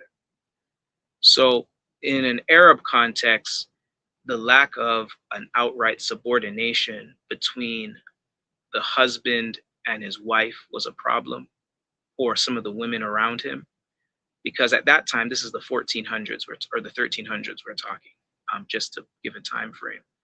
That was problematic from his perspective as an Arab traveler, because I always tell people when you're reading his text, he's giving you an Arab perspective on Mali, and an Arab perspective is default in Islamic.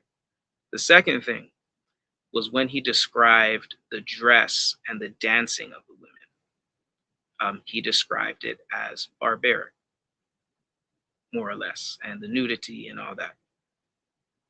Now, similar to Ibn Battuta, this happens with Seshuat, or who some people know as Sarah Bartman. Sometimes we hear as Hottentot Venus. When Europeans came to Africa and they saw, particularly that region of Africa, that's Southern Africa, the group, oh man, I should know this off the top of my head. The Khoikhoi people. It was the Khoikhoi people, and the way the Khoikhoi people are dressed, the way the women dance, the Europeans responded the exact same way that the Arab historian responded to the women in Mali. Even when there's a text, there's like these love songs from Kemet, and there are these African translators. There's a book, man. Now this conversation got me thinking. But basically, even when Europeans translate certain things in African culture, when it pertains to the body, they have like an aversion. Like there's a text from Kemet where they say, the girl body big like they talk like exactly like that, and we think it's ratchet, we think all these things, but that's just how they talk, because it's just that's just how it is. But for them, because you got to remember puritanical Chris insanity and all that, when they translate it, they're not able to translate what's going on in the text. The people who are thinking from an African perspective, and what you see in the villages, what you see in areas that are less inhibited by European interference, superficially inhibited, they don't really have a problem with that. It's just what it is. So I think that's where that takes a bit of social, there's an intellectual labor with that, and then there's a social labor with that. Like I was having a conversation with a brother about this, with how people look at Carnival. I've been doing a couple Carnivals lately, so it's on my head, it's on my mind. And you can tell the people who are immersed to a substantive degree and the people who are not immersed to a substantive degree. That doesn't mean they're less Black or not. That's not what I'm saying. But when you don't have that intuitive familiarity or that social familiarity, it's kind of hard to navigate. Immersion. Yeah, that immersion, it's hard. Like, I'll give a better example. Emo knows this one. Because what I think we're dealing with, we have the Chris insanity indoctrination, but then on the opposite end, we have left-wing indoctrination. So that's like the liberal ideologies. We'll associate that with certain types of sexuality, gender discourses. One of the things, and Emo was present when this happened. We were in an African diaspora seminar. It took me like years to really understand what was going on.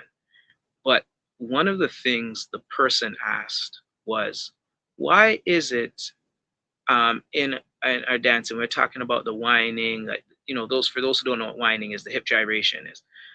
Why is it that you don't have uh, a man whine on a woman? And to me, and this person is a person who I would say should know better. They really, really should. But my point about the knowing versus the socialization thing, when we're learning their ideologies, we also interpret their assumptions. So when we have their ideas and ways of thinking, subconscious or conscious, we start to look on our own culture the way they do. So I'm like in my head that to me, it took me years reflecting on it to understand why she asked that. But when you're getting these types of gender I'm sorry, what ideologies was the that question are again? What was the question again? She asked, why can't a man whine on a woman? I would like to know the answer to that question, actually. I Go ahead. remember when it was in class, I don't think anyone responded. Emo can correct me if that's true. I just thought it was the dumbest thing. I think what she was, I was like, yeah, no. There's She no. was basically saying carnival is heteronormative or whatever. I don't know. Yeah, that, I, that's what it is. hetero. Oh, I'm sorry. Heteronormative.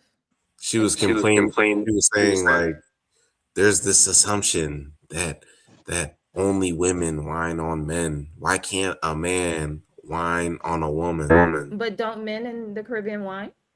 Listen, she Oh, sounds not the way you're thinking. she sound like she read a book and never been to a carnival. Okay, I need Hanifa to chime in on this one. Hold on. I need her to chime in real Wait, quick, Okay. wait, wait. Okay, so I just want to be clear. So she asked, why don't men whine and women? Is just women She whining mean on fling men? it. What she mean is why a woman can't fling it, a man can't fling it upon a woman. That's what she means. Fling it back. That's what she means.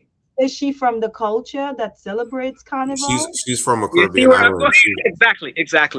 Exactly. She's Well, from the Cayman Islands. where did she get that? Okay.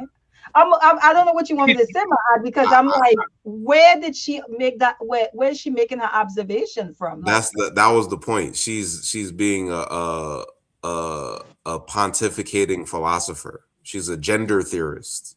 You see, But this is what happens. But like that's why I said I knew I was trying so hard to hold back the laugh and like articulate myself and be serious because I'm being serious. But my point is that whining just represents just basic on the aesthetic level, just basic complementarity. At least man to woman whining, and man to man. Every man take a girl, woman take a man take a woman. It's just basic common sense complementarity. It's just basic. It's just basic common sense. It doesn't really require that much thinking.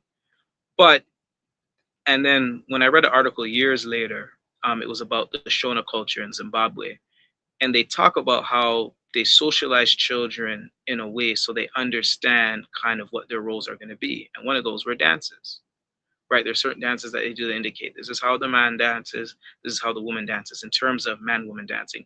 Yeah, I know in African culture there's solo dances, but I'm not talking about those. I'm being very specific just in case some might know and wonder why. And one of the things the article was saying, because you could tell the way the article was written, they were responding to the alphabet mafia stuff. And he was just saying no one would think in their mind to ask a question, why won't a woman and a woman come together or play a certain dance together? Because they understand what the dance means. It's just part of nature, lioness, lion, you know, male hippo, female hippo, the common sense is there. But that's just what happens when you internalize their stuff. Sometimes we start looking at things, our own things, even when, because that person should know better. That person in particular should know a little better than most. I have a When you're question. more social, sorry. I thought you was finished. My apologies, but I do have a question about something you said earlier. My apologies. No, you can ask your question. Sorry, I was trying to get the last two things that you had mentioned. you had said that there are layers, or as it pertains to Ma'at, and you said there was the cosmic, there was the communal. I didn't get the last two. Was one of them I think interpersonal?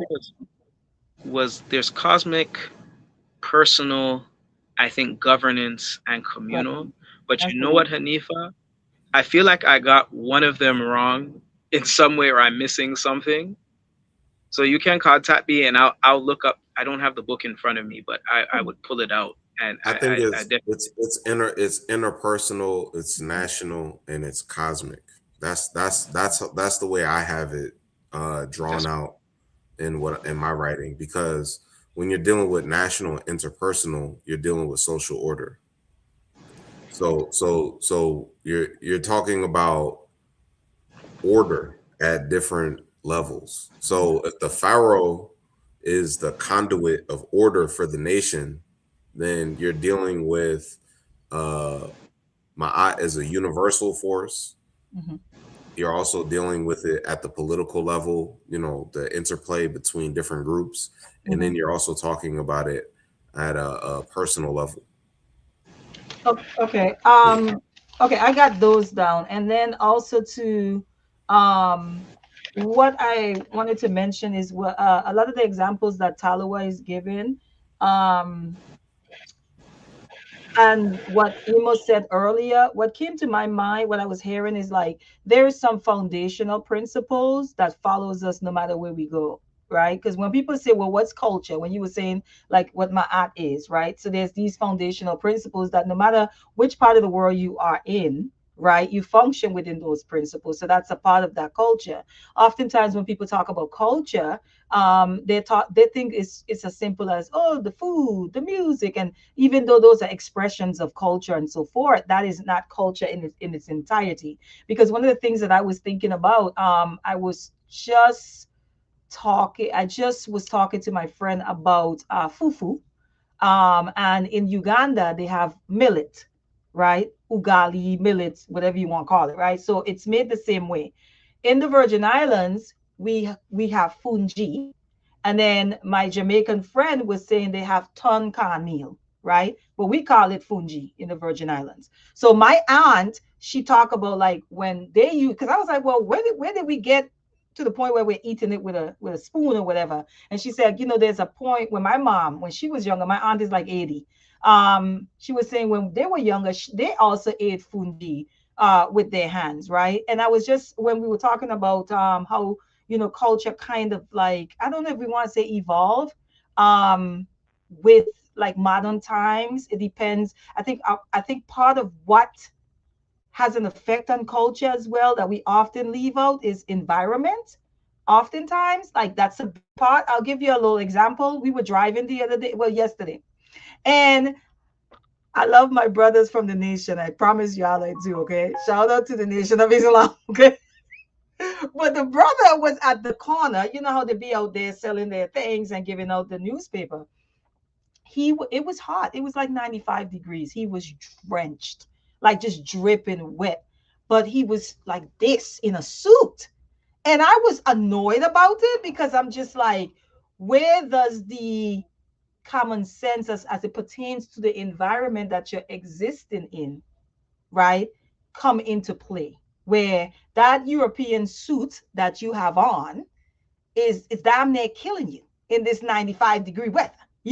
And in my head, I'm just like, I look at that in general. Like if you go, like our ancestors came to the Caribbean, there were some things that they used for certain reasons. For example, I was reading this book, do for doing the obia, right? It's a guy wrote a paper for his PhD, what you call it, thesis or dissertation. It turned into a book, and it's called, the dissertation was called do for doing the obia. We have a saying home, do for doing the obia, right? And it mean if an eye for an eye ain't obia. You hit me, I hitting you back. It have nothing to do with nothing spiritual. You slap me, I'm slapping you back. So it's we say do for doing the obia. And in the book, he kind of like talks about that, to where our ancestors had to, like, certain rituals that they may have been conducting when they had their celebrations, which today we call carnival. So how they kind of had to like improvise. And we know black folks, we've done that forever. my aunt was talking about the food, right? Where they had to improvise because the things and the tools and the some of the fruits or trees like the cola nut, for example, they didn't have those things in the Caribbean. So now I am a Caribbean woman, and as Talawa was saying, I might say, no, that's just my culture. This is what we do, because now I'm removed from his, like he was talking about the historical aspect of it. So the memory, there's a disconnect there, right? Like, for example, mokojumbis. I used to be scared of them when I was younger. As an adult, I understand what mokojumbis are. Masqueraders, all of these things. So when I see them in African culture, I'm like, hold up now. I thought that was Caribbean culture. You know, you get what I'm saying? I So, think the word you're looking for is adapt, not evolve. yeah, adapt. Adapt. So that's what I'm saying. Like when we get to me, I feel like the environment kind of dictates that as well, because you might be in an environment, and we are, you can't function when you are in war at the same way you function when there is no war, right? And if you are people who are in war, like there are certain things you might have to kind of shift a little bit, but the core principle, based on what I'm hearing Emo saying as far as my art, those go with us, right? We come from a culture of what they say collectivism, right? I see that reflected in my culture when I know my African ancestors brought the concept of a susu with them to the Caribbean. A susu is a big deal. But when you understand, someone was like, well, how do you know? How can you trust someone? Like they're not gonna run with the money, right? But if you understand that susu is not just about money, it's about trust, it's about community, it's more than that. You understand that you can't take from the people that are in that susu. You know what I'm saying? So our ancestors brought that principle, those concepts with them, even though they had to make some adjustment based on the new environment that they were in. Those things, and I'm just speaking to what Imo was saying in connection to what Tyler was saying. Those things we don't lose. So when we talk about culture, I feel like we were talking about two separate things. And I guess I'm trying to see how I can connect them. We were talking about your essence, the core principles of your culture, and then there are these expressions: what you eat, how you dance, how of your culture, how you dress. My brother out there in a suit in 95-degree weather, for no reason, but that's all I wanted to say, because I was like, I'm hearing that there's these principles that it don't matter where you go, it don't matter how you have to dress based in that environment, it don't matter that maybe you don't have access to certain things, you carry that with you. How you treat each other, right? How you treat your children, how you treat your elders, how you do community, right? All of these things, those things are still a part of culture. And I feel that's the part of culture that I think we don't really talk about, because people have a surface based kind of definition of what culture is. Yeah. Exactly. Exactly. People don't want culture to be they don't people, because I think what it is people don't define culture in terms of the moral fiber of the people, because uh because they would need to reconstruct their interpretation of our history in order to see us in the light of who we truly are.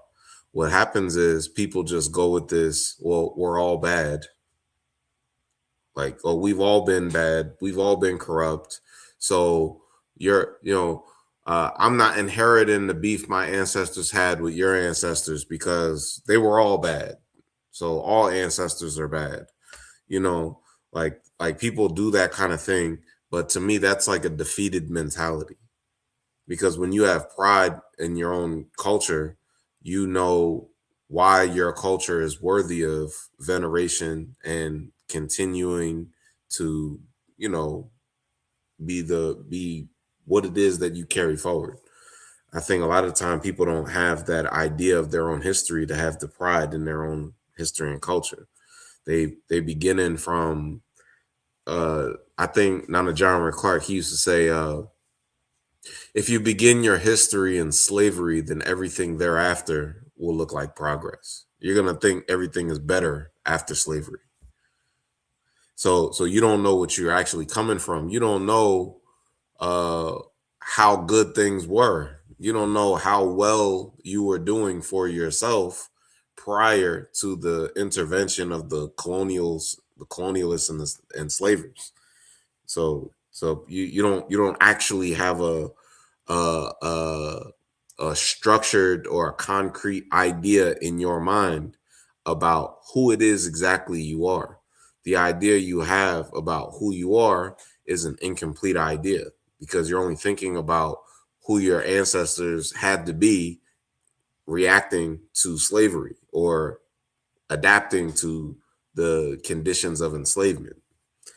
But once we were out of those conditions, yeah, I mean, before slavery and after slavery, yeah, we adapted to our environment. We are who we are. But no matter what we did, we it reflected essentially who we are. So I think that's the important part. That so because people they they always try to have these definitions of culture that separate you, the being, from the culture. It shouldn't It be shouldn't be separate. separate. The The culture is a culture is a reflection reflection of who. of who. It's a It's a reflection of reflection of who we who are. we are. So I'm glad that you framed culture in that way, because that's where we're going into defining culture. And I know we're at 2 hours, so we'll try to start wrapping it up. But um I think we have to always bring um we have to circle back. We have to circle back to truth and being honest where we are, right? So when we're having this conversation, and we're having the conversation amongst the four of us and even the people in the chat, we're the minority of the minority in essence, right? Like, we are not the ones who are dictating how we're moving in our environments. So I do not agree. While I agree that the black mind, the African mind, saw our bodies differently, and we encountered ourselves differently. We are in this society, and that is not true of the majority of us. So I think if we really have these, when we have these conversations, we have to have them in honesty, we have to have them in truth. And the truth is that we are not separate from Western culture. We can we can articulate these things in this way. We can navigate them in this way. We can go to history, and we can do all of that, right? But we have to understand that we are still a part of this society. So when we turn on the TV, when we go into the store, when we look at the ads, when we look at the billboards, when we engage with even ourselves, we can be having a conversation amongst Black people, and we can still be having a very European conversation. When someone is taught, when we're listening to certain music, we can still be listening. You brought it up earlier, Emo. We can still be listening through to music through European lenses. We can still be sexualizing each other through the way that sexualization comes from the European, right? Like it that doesn't come from us. So when you look at history and you look at someone going over to a continent and going over to places where Africans may not have been, they didn't have on a lot of clothes, or some of them were walking around naked, and we were not sexualizing each other. That hypersexualization came through them. And so here we are right now today, right? Because we're talking about Caribbean culture, but we still have to talk about the culture that exists right now here in the States. And we have to talk about the culture that exists, because every place that Black people was colonized. So we can't like just separate and say, well, we're going to be living over here in African land, and we're not actually engaging in what the Western view, the world view of how we have been um, colonized mentally, right? So I think that, again, culture and the way that you just even framed it, because when we talk about culture, we're also talking about Blackness, and we can even go Yeah. Yeah. we can even go into what, like, the idea of Blackness, right? What is the truth within that? What is the truth in what we perceive as what Blackness is? Because again, when we start talking about all the different ways that we express ourselves, it's going to be different in so many different ways. But again, we are going to, what are the effects that is producing, it's what are the standards, who are they benefiting as a totality, right? Like, what are the benefits of engaging in certain cultural activities? Again, we go into the history, but we cannot just talk about the history and not bring into the present reality of what is happening in the present, like in our present day, like, and how we build on top of that. Because we cannot just talk about Ma'at in this way where it's otherworldly in a sense, because just like you said, people are looking for a savior, people are looking for Jesus, people are still searching for this religion that they can um that they can use to discuss their morality. And then you have the other side of it, where people are trying to be totally separate from it so that they can continue to engage in whatever pleasurable act that they find pleasurable, which is still connected to the European way of thinking, being, behaving. Just the way that we taste food, the way that we smell food. Digestion doesn't start when you eat the food, right? It starts when you see it. It starts when you imagine it. It starts when you see a commercial on TV. And then when you smell the food, that's there's another part of it. That's when your body starts preparing yourself for the food. So when we start talking about these things and we act like we are we are we're so balanced. I'm gonna use that word. We're so balanced that we are separate from Western thinking. Because again, I always go to Baba James Smalls when he says, I know when you say Jesus, he always I one of the lectures he was doing, and he said, now what do you see when I say the name Jesus, right? And he says, if I still see white Jesus, I know y'all still see white Jesus. So when we start talking about even religion, we're talking about the religious paradigm, the religious ideology that we still are tied to, but we are also tied to every single part of the Western ideology. And it runs the gambit. Well, Again, I, it, we mhm, should go we ahead. should be careful. We should be careful too, because that could be a trap to say that we are subsumed by Western culture. Because I think what happens is, if we say that we are subsumed by Western culture, then that's why we identify as Europeans of color. So I think it's important for us to distinguish between ourselves as African people. That's why I define culture the way I define it, as ontology. Because if we are African, then we are in the West. We are not of the West.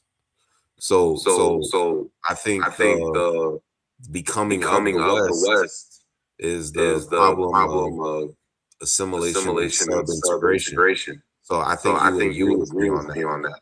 I think I would just distinguish between saying we are part of Western culture.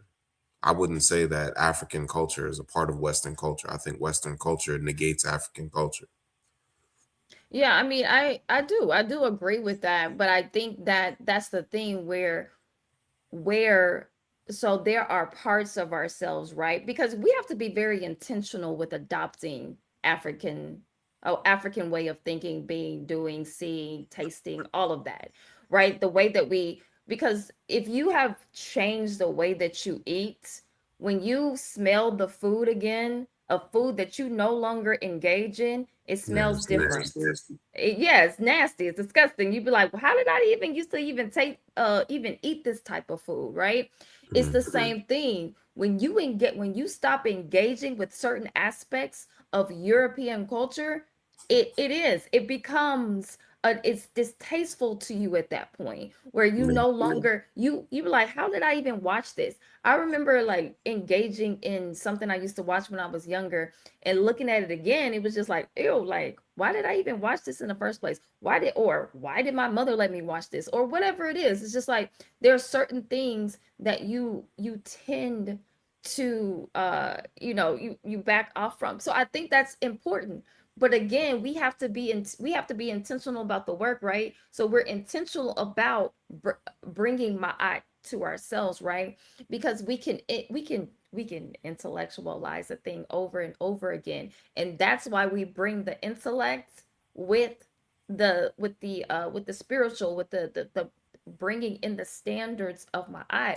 Because again, a lot of times what we do is we just dig a little bit deep into the intellectual side of things, and we're not diving deep into the spiritual way of actually being. Like, what does that mean when we start talking about morality? Because your morality, right, is going to dictate your values.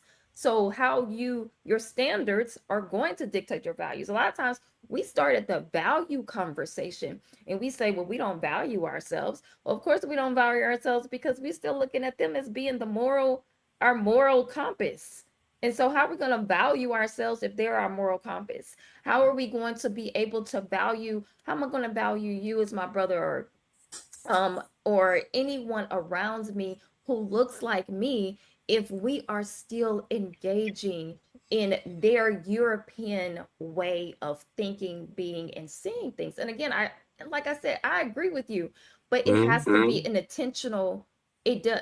Like, it has to be an intentional endeavor, because just like you said, we may not be of the West, right? Like, or we're not of the West. But again, how are we separating those things? Because it is Yeah, hard, boundary. right? Like, how it can be very hard, because just imagine, how they say, like, your brain captures an image even when you don't even realize it's capturing it, right? So something Mm-hmm. can come up into your mind, and you're like, when did I even see that? When did I even look at that? Because your eyes will capture things and you don't even know that you're capturing them.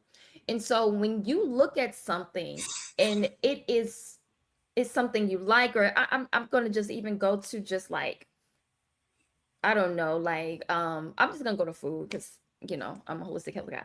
So when we engage in food or we see something on TV and we don't even understand the programming behind that commercial, how they make the cheese ooze off the burger, because that is a sexual thing that they're trying to get an emotional reaction out of you, so that at 11:30 at night you gonna take, or you don't even got to go nowhere. All you got to do is hit that Uber or DoorDash app, and this is not a commercial. All you got to do is hit that app and order you that burger that you just saw oozing with cheese. But that is how deep the programming goes, where we have to not be so into, like, oh well, we African, so we don't this doesn't affect us. We are affected by it every day, and that's the intentional work. That is why my eye is first on a personal level, where you have to do the daily work. You say at the end of each day, you ask yourself, how did you do, right? Like, we ask ourselves, how do we do? Like, did I live up to these principles? And so I think that, I'm not trying to be like the naysayer on, the No, group. but I think the what Emo was saying, the ontological aspect of culture is actually a good start. Mm-hmm. Um, your way of being, when he was talking about what those core principles are. And I think that's a good start, right? When we're talking about how do we begin to define ourselves for ourselves, I think that's a really good place to start, because when we're having these broader conversations around culture, the reason why it's so difficult is because we don't really have a foundation. And I think that's a good foundation. If we could work on really establishing that foundation for just us as a collective, and then build on there. Because the reality is that, as far as the diaspora, if you have that as a foundation, your core principle, right, your way of being, what is your way of being? It doesn't matter if over there, I don't know, in Ghana or somewhere, we do this in this culture because environmentally, right, socially, it makes more sense, right? Over here, it doesn't make sense over here. But you know what makes sense? The core foundations. Our way of being goes with us. So I think that's a really, really good place to start. I'm just talking about when we're talking collectively, because in the beginning of the broadcast, we was talking about morality. We was talking about how do we define morality outside of Europeanness as a metric. So that's what was like, just to answer that question, because I know we're going to be wrapping up soon. Maybe that's a good start, right? Like, what is the ontological aspect of culture? What is our way of being overall? Because that goes with us everywhere that we go. It doesn't matter. You could be in India, you could decide you're going to live in Europe, that way of being. Then we can move on to, does this particular space I'm in complement that way of being, or does it declare war on that way of being? And then we can start getting into, maybe perhaps I might need to move into a different environment so that I can be fully express that way of being and share with other people who also have that way of being. That's, I don't jumped ahead, but we have to start at the foundation. So maybe that's a good place to start. I don't know. No, you got it. I delivered my message. All right, I have an anecdote that kind of gets to what Hanifah is saying in a way. What I do want to say is one thing, when we're talking about diaspora on the continent, we have to realize the continent also has European interference in their stuff just as much as we do. I think we all know it, but I think it's important to say that. And well, I give this anecdote. So recently, or maybe a couple months ago, I was in Guadeloupe. Ema was there too. One of the things, having been to Ghana in the city of Accra, the reason why I mentioned Accra, Accra is the capital city. So a lot of the proxy European stuff is going to be there in a city like Accra in Ghana. I was in Port-au-Pete, Guadeloupe. Guadeloupe is very much like the Virgin Islands is to the United States. Guadeloupe is a French territory. You go there, you pay things in euros and all that. There are things, I'll just talk about the dancing. In the dancing of Guadeloupe, in Port-au-Pete, what I observed at their the dancing was more aligned with what I see that's consistent through our dancing than what I saw in Accra.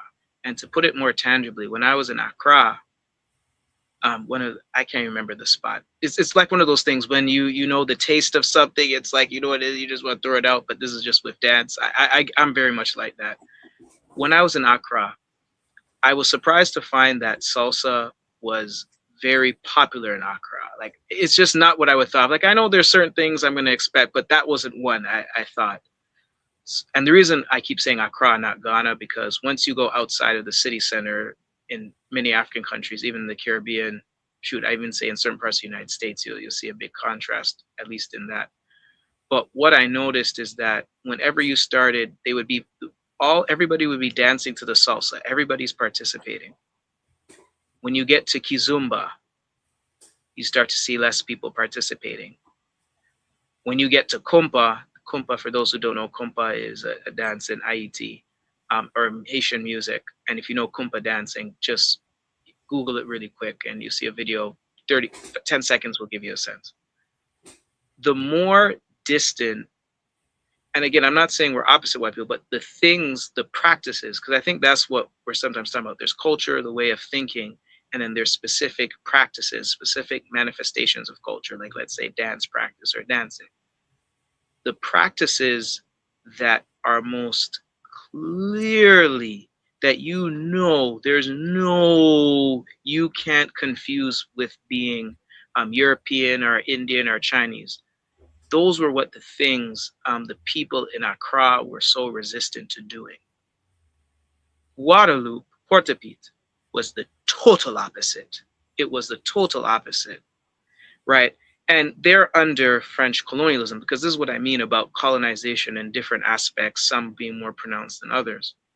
But one of the things a friend of mine said to me when she talked about certain things she would experience with dances in the continent versus the diaspora, including the United States and the Caribbean, I think because of that confrontation we had with the enslaver, that the environmental difference, that direct confrontation, because some of them, the colonization, it's indirect rule, like in certain parts of the continent, because not everywhere is like occupied Mzansi, so-called South Africa, where they're dealing with the crackers directly, or Zimbabwe. Like I'm thinking like Ghana, thinking like your modern day Mali and those kind of places where white presence is less personally direct. Because we're always facing them, some of our forms in dancing, it's not just in dancing I've heard, but I'm just using dancing and as an example, become more intense. Become more intense. So like it's like we don't like I don't give a whatever this cracker thinks about what we do.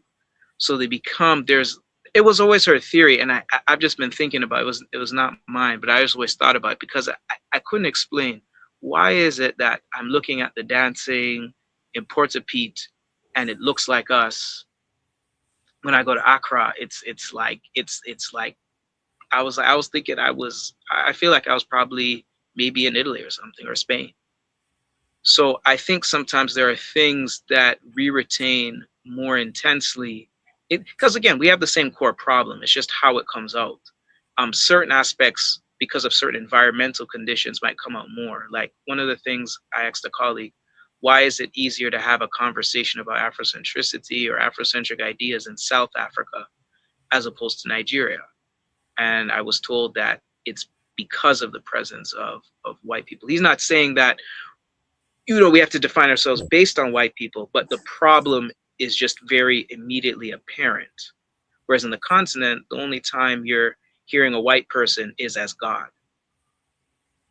Like that's literally, and this goes to what Maat says about the images on TV. We can even think about the images in church, like all these chapels they build and all that. So I think that's really important about the environmental part. So we shouldn't always think that what we do is lesser than what's in the continent. Right. There's a universal thing that binds us, and that's how we should examine every aspect. Like I brought up the shrine. Why are they pouring schnapps, a liquor that something that's not healthy for us, but two, it's not even something we produce or benefit from economically. There's just zero, and that hurts the festivals because the Europeans make the money from those festivals, those institutions, more than our own. So Maata, that's one of the ways, yeah, that's one of the ways we can evaluate when something serves us. But we have to look at those dimensions of which it serves us: the social, well, the personal, social, economic, political, governance aspect. And I think when we keep those categories in mind, and are these categories being in sync? Not that one's more important than the other, but they're in sync. We can better assess. I'll even do it with music in certain parts of the Caribbean. There is a big debate between Machel of Trinidad and Mr. Killa of Grenada. I could tell he was being very diplomatic when he said, commercialization is not necessarily a bad thing. He was trying to not be offensive. At least I felt like he was trying to not offend. But when he said Trinidad's carnival is commercialized, I think about the song Family. And this goes into something Ma talked about. There's a song Family, le, le, le, le. And that's something that's definitely Black people. But ideologically, you can see white interference because they start to say things like, we no see color, we no see race. And they start, and it's like, I want to like the song. Like I want to, or I'll go to even in rap. There's one song, it talks about, I'm so black, my this so black, black, black, black, black. But then he says, I got a white girl, I got a Chinese girl. And I was like, or Will Smith did a song in Miami where he starts talking about I like every girl, yellow, black, brown, Puerto Rican, or Haitian, and then I hear that song quoted a million times. Like I know the aesthetic, the cadence is Black, but the ideas and values that's not a Black value in that type of lyric. So those are the situational things. Like systematically, I know it's us, but what's causing that content to come out that way? Well, that's environmental, right? And that's one of the ways that environmental problem affects our actual aesthetic, our actual institutions. That because I saw that question up earlier and I thought it was very important. So I hope that kind of clarifies things a little I just wanted to say this too and listen to everyone. Like I'm listening to everyone and I'm processing and I'm looking at your represented, like you say, you're from Louisiana. Emo is from where? Philadelphia? Where you from, Emo? Jersey. Jersey, across the street. Yeah, right. And, and then you have Talawa. Both of us are from the Caribbean. Me specifically from a colony. And what that looks like for me, it's a little different, right? But one of the things I'm thinking of is that as we're speaking, since we're talking about memory, like these things exist. I think of the South here in America, right? Mhm. And where we're talking about our way of being, right? You go to the South, and I'm talking about maybe like smaller communities, you see that essence. You see those core principles at play Mhm. at work. You see it, Yeah. right? You can go to certain, like if you go to certain parts of Africa, it's the same thing. Like you see it. You probably go in the city part of Africa, because I know when I went to Kampala, I did not like Kampala. I'm an island girl. I do not Kampala, the dust in my face, all the Buddha, it was just too much. I was overwhelmed. Mhm. However, when I went to the countryside, I felt right at home, right? Mhm. Community looks a little different. Same thing in Jamaica. If you go into Kingston versus if you go out somewhere in the countryside, it's completely different, because you see where, like you were saying, the environment plays a part. I'm going to use New York City, for example. I have a close friend from New York. I always say when I drive to New York, you can see the expression of the people and how the environment is dictating the expression of the people. New York is dirty. There's stuff everywhere. There's no trees, right? There's nothing but brick and buildings. We don't understand how environment begins to shape our thinking and therefore our behavior and how we show up. And that is how New Yorkers show up. So you have to make the connections, right? However, when we talk about what we're talking about, we see those expressions, right? When you go into smaller communities of Black people, you see it right here in the good old United States. We see the core foundation of what we're talking about. So people, there are people who come from certain parts of the Black collective in, they are, that is their experience. They went to school, they had nothing but Black teachers because they were in small neighborhoods. Their community did community, they looked out for each other. You get what I'm trying to say? So those things exist already, and that's what I'm talking about. That memory is still there. I think when we're looking out and like on social media or whatever, we can be made to believe that it doesn't exist. But as I'm listening to everyone, I'm thinking to myself, no, these things are there. They exist. And my aunt, you're from the deep, deep, deep south. So you know what I'm talking about. Those things, but I would say in smaller patches, they exist already. So we take that sense of They being. exist, but they're not separate from religion though. So that's the problem. So when you start talking about people in the deep south, they're very religious. It's very hard to find somebody in the deep south that's not religious. So it's going to be very, like, you might see it existing, you might see community existing in the deep south, but it's coming with something else, right? So that's what we're talking about, like what, like when we start building on these standards, because again, everybody in this particular conversation, we know has done some work as far as separating from that religious ideology, but it can be, it's still, while things are a part of us, right? Like it's still, and we move in those ways in certain aspects, and you see it, and you do see it. Like I'm in certain places, I'm in Atlanta right now, and you see that you see the essence of it. And that's the thing. What we're seeing is the essence of community, but we're not actually seeing the complete structure that will move us forward in a community, right? Like that's the, and again, we're talking about undoing centuries, like you said in the beginning, centuries, right? Like hundreds of years. And that's why I think it's so important for us to have this conversation, because again, we are not separate from the hundreds of years, just like we're not separate of the harm that it has done to us, as far as the economic harm, as far as like the spiritual harm. It also has, we're not separate from the way that we view the world, because it's hundreds of years. For example, like if you sit here and you tell me about the last 10 or 20 years of your life and how that affected you, it you're going to you're it's so many things that made you into who you are. So are we separate from the hundreds of years that we've been here in this society? Of course we're not. The only thing that we can do is try to do the intentional work to separate ourselves from those things. And I mean, I think that's what we're talking about with the foundation, because we're trying to create that foundation that we can build on. And we do have the template, right? We have the template. We have my eye. And we talked about this in the last conversation, me and Emo. We talked about that you don't have to call it ma'at to actually value the principles of ma'at, right? It's called different things in different spiritual systems.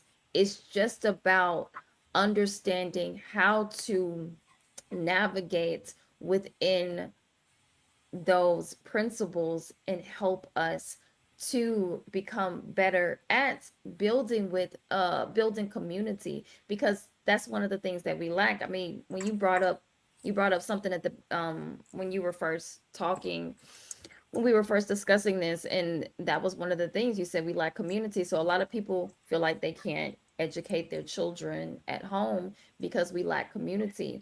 And that's the thing. How do we navigate? Because we're talking about very specific things. And I think a lot of times, just like you kind of pointed at our where our location, and we were supposed to talk about that location theory, because our location does matter. Go And part two. I We don't got to do know. a part two. Yeah, we gotta do a part two, because I mean, like, we were supposed to bring that up because that's very important too. As far as, Yeah, Talawa likes that. yeah, like how we Location patience. how we are, like, so we are all from different spaces, like even Talawa, in his environment being in Canada, that's a different experience as being here and, in the States and stuff like that. So that's going to add into how you navigate like this reality, because we've all had to kind of separate and move, and this is where the evolution happened, because we evolved from where we were. But it can be a difficult task if you're not intentional about it. Because I mean, I even like some of the things that I'm seeing, I mean, in the chat, and we're talking about language, but at the end of the day, we're doing the best we can with our language. I remember the elder who said that it's hard to tell the truth in English, so it can be one of those things where we have to understand that when we are having these conversations, we're having these conversations, and we're trying to do the best that we can with what we're given, but we do have to be honest. We do have to ask ourselves the important question, and we do have to go back to truth. And the best way that you can get back to truth is through nature. Like that's really the best way. And a lot of times, and when we talk about nature, we cannot talk about nature without talking about science, right? We can't talk about spirituality without talking about science. And I'm not talking about the Western idea of science, right? I'm talking about what actually science is and bringing it back to truth. And so I Well, think a lot of thinking. right, exactly. And so I think that we're at a point, because I mean it's almost 11 o'clock. So I think we're at a point where we do most likely need to wrap it up. And I think we do. I think we do need to have a part two so that we can get to the rest of, and I mean we knew that it was going to be like this, because it can be challenging having it'd be long with just me and Emo in here. So I knew that was going to add some more time There's a to, lot to unpack. Like, yes, yeah, the topics, yeah, yeah. they're, So they're, they're topics of depth. So, yes. So I'm just gonna go around. I'll start with our guests, and I'll let you kind of end. I think the question. You know what? I'm gonna go to the question in the chat. To end the conversation.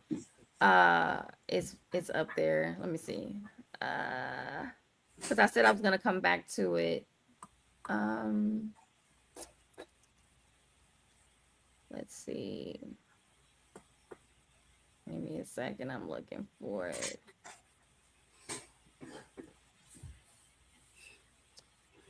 Yeah, I Yeah, I was was talking in the talking in the chat. chat. Yeah, it's a lot to go through. Hold I on, can't. y'all. I'm looking for it. Okay, yeah, here it is. All right. So, um, how do we take the historical and cultural framework and practically apply it to how we live, raise our children, and build community today? So I think that would be a great ending in your own way. Let's talk about how we are going to practically apply this to how we live, how we raise our children, and how we build community today. I'm sorry, Talawa, you can take it away. Well, Well, I think I when think when we're we're navigating that having issue, we have to be just cognizant of power. So be patient with ourselves, be patient with each other, because you're not going to undo 600 years in one generation. I think that's Mhm. important to keep in mind. Like, there's a reason it's lasted 600 years. That said, I think you just got to live personally in order to, like, what you do personally should reflect, you should be the change that you want to see ultimately. And when you That's do it. that individually and you link up with other energies, like minded energies, you know, before you know it, this is a thing of the past, right? But it's that building thing that just there is a processual part, not an immediate part. There is a process, right? De-whitenization, re-Kemetization, re-Africanization, that is a process. That is a intergenerational process. It is not a hole in one shot thing.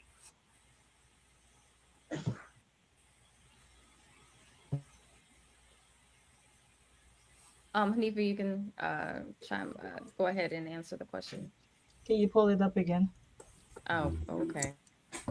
Sorry, did you have to go find it? I'm so sorry. That's my fault.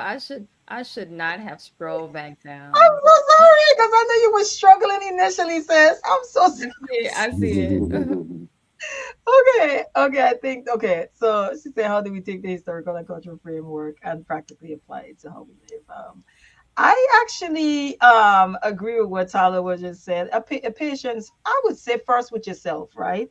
So if we're talking about the principles of Ma'at as our core, our foundation in which we build on, I think you start with yourself, right? Where are you with that? Where are you with that? How are you dealing with the people around you? How are you dealing with your children? How are you dealing with your significant other if you have a significant other? And then it goes from there. I know initially Talawa started from like if you can't do something with the country, then you do with the neighborhood, and then he went all the way down to the self. And I think that is the foundation of all of it is being patient with ourselves, also being patient with our people, right? Mhm. Understanding the historical context or the historical piece of, if you know the history of where we're coming from, you kind of, we're talking about some environmental things shaping the way our people behave, think, act, speak, all of that, knowing those things. And if you don't know those things, go back again to the foundation of my art. I think a part of it too is we need to study, we need to study more. We just need to study more. If you're not a heavy reader, go get some audiobooks. If whatever it is, but we do need to study more. We need to slow down and analyze, what we are perceiving as well. But to make it practical, it starts with the self, having patience with ourselves. How does my art, what does my art look like in your life? And then you build from there. How are you doing my art with your children, with your neighbors, with the people around you, your friends, and so forth? And then I think it kind of expands out, like Tyler was saying, then you get in contact with some like-minded people, and then you all continue to expand. It's all about expansion, right? But it has to start somewhere, and the core foundation is yourself. What does that look like in your life Mhm. first? Mhm. Oh, thank you. Brother Emo, take it away. Okay. Okay. What am I What am answering? I answering? Oh, okay, here we go. I didn't scroll this time. Okay, no Okay, problem. no problem.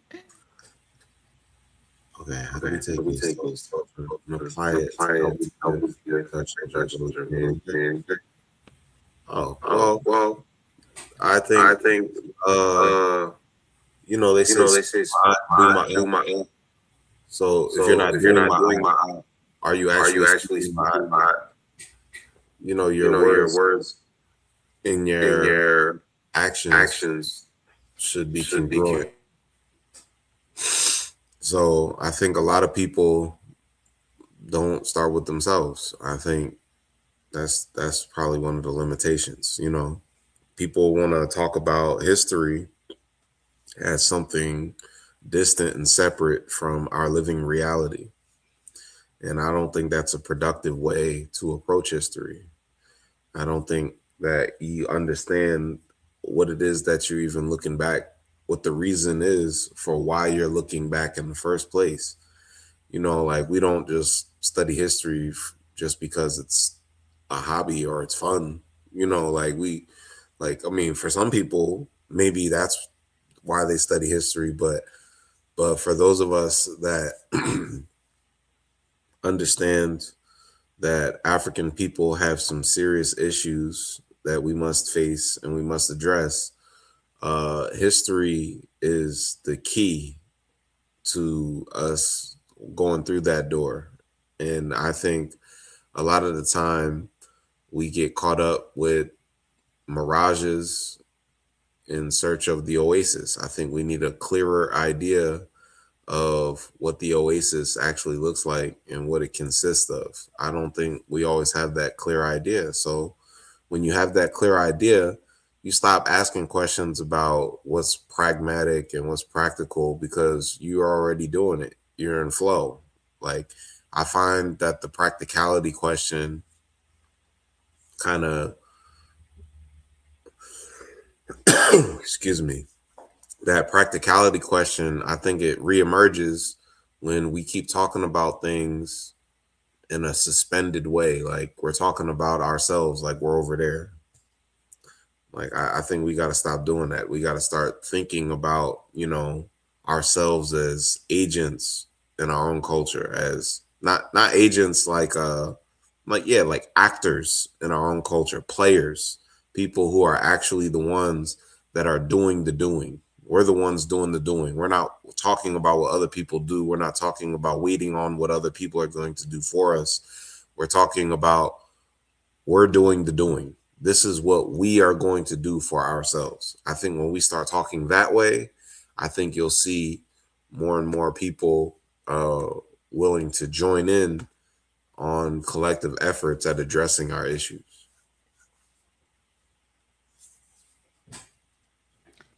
Yeah, and just to add on to everyone, because I think everyone kind of touched on it. I think we all, if you heard everyone, we are all saying self.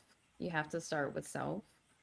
You have to first identify and um, really actualize my yourself before you can actually um, really extend it out into your family and your community. I always say that, you know, I say it most of the time at the end of my videos: think my art, speak my art, be my art.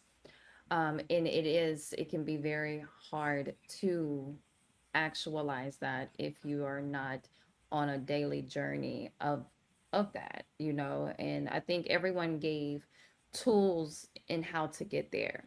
If you can't read it, look at it, look at it in a documentary, listen to it. There are a lot of free content, including this on YouTube, but where you can actually ride around and listen to wisdom. So, I like to say there's not a lot of excuses when it comes to us, like Brother Emo saying, us being actors, us actually doing the work within ourselves. It's out there, it's available, even if you don't have the money to buy the books yet, or it's there, like. So I don't want to get into, because a lot of times people are saying, well, I can't afford certain things. So start with what is available, what you do have.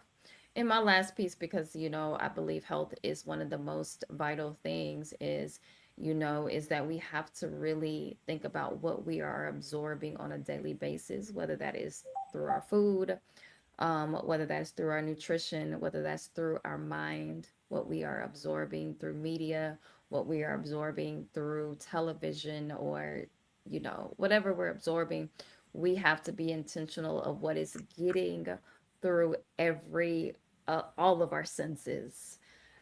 So being mindful of that. If you are choosing to watch something that, you have to be able to do the work. That's why we don't allow our children to watch certain things until they're at a certain point where they can actually identify certain aspects of what they're being programmed by. And so I say all of that just, if you eat better, you think better, and when you think better, you do better. Like that's it. So you're gonna love on your people better. You're gonna love on yourself better. You're gonna love on your children better. Like that's all that it's about. You have to think of your life, you as a holistic being that needs to be nourished in different in multiple ways. So, with that being said, I just want to thank our guest, Brother Talawa, Sister Hanifa, for joining us today. You definitely added to the conversation, and we definitely need to have you back for part two. But I just want to thank you for your wisdom as well in joining us today in the conversation. My My people. people. Anytime, anytime, anytime, anytime. You're welcome, sis. You already know I'm here. And Brother Emo, thank you as always for co-hosting this thing with me. Always a So Always a pleasure. pleasure. yeah, so we'll be back next month and we'll let you know what's coming next. But as always, peace, family, and we'll see you next time. Oh, Oh, hey.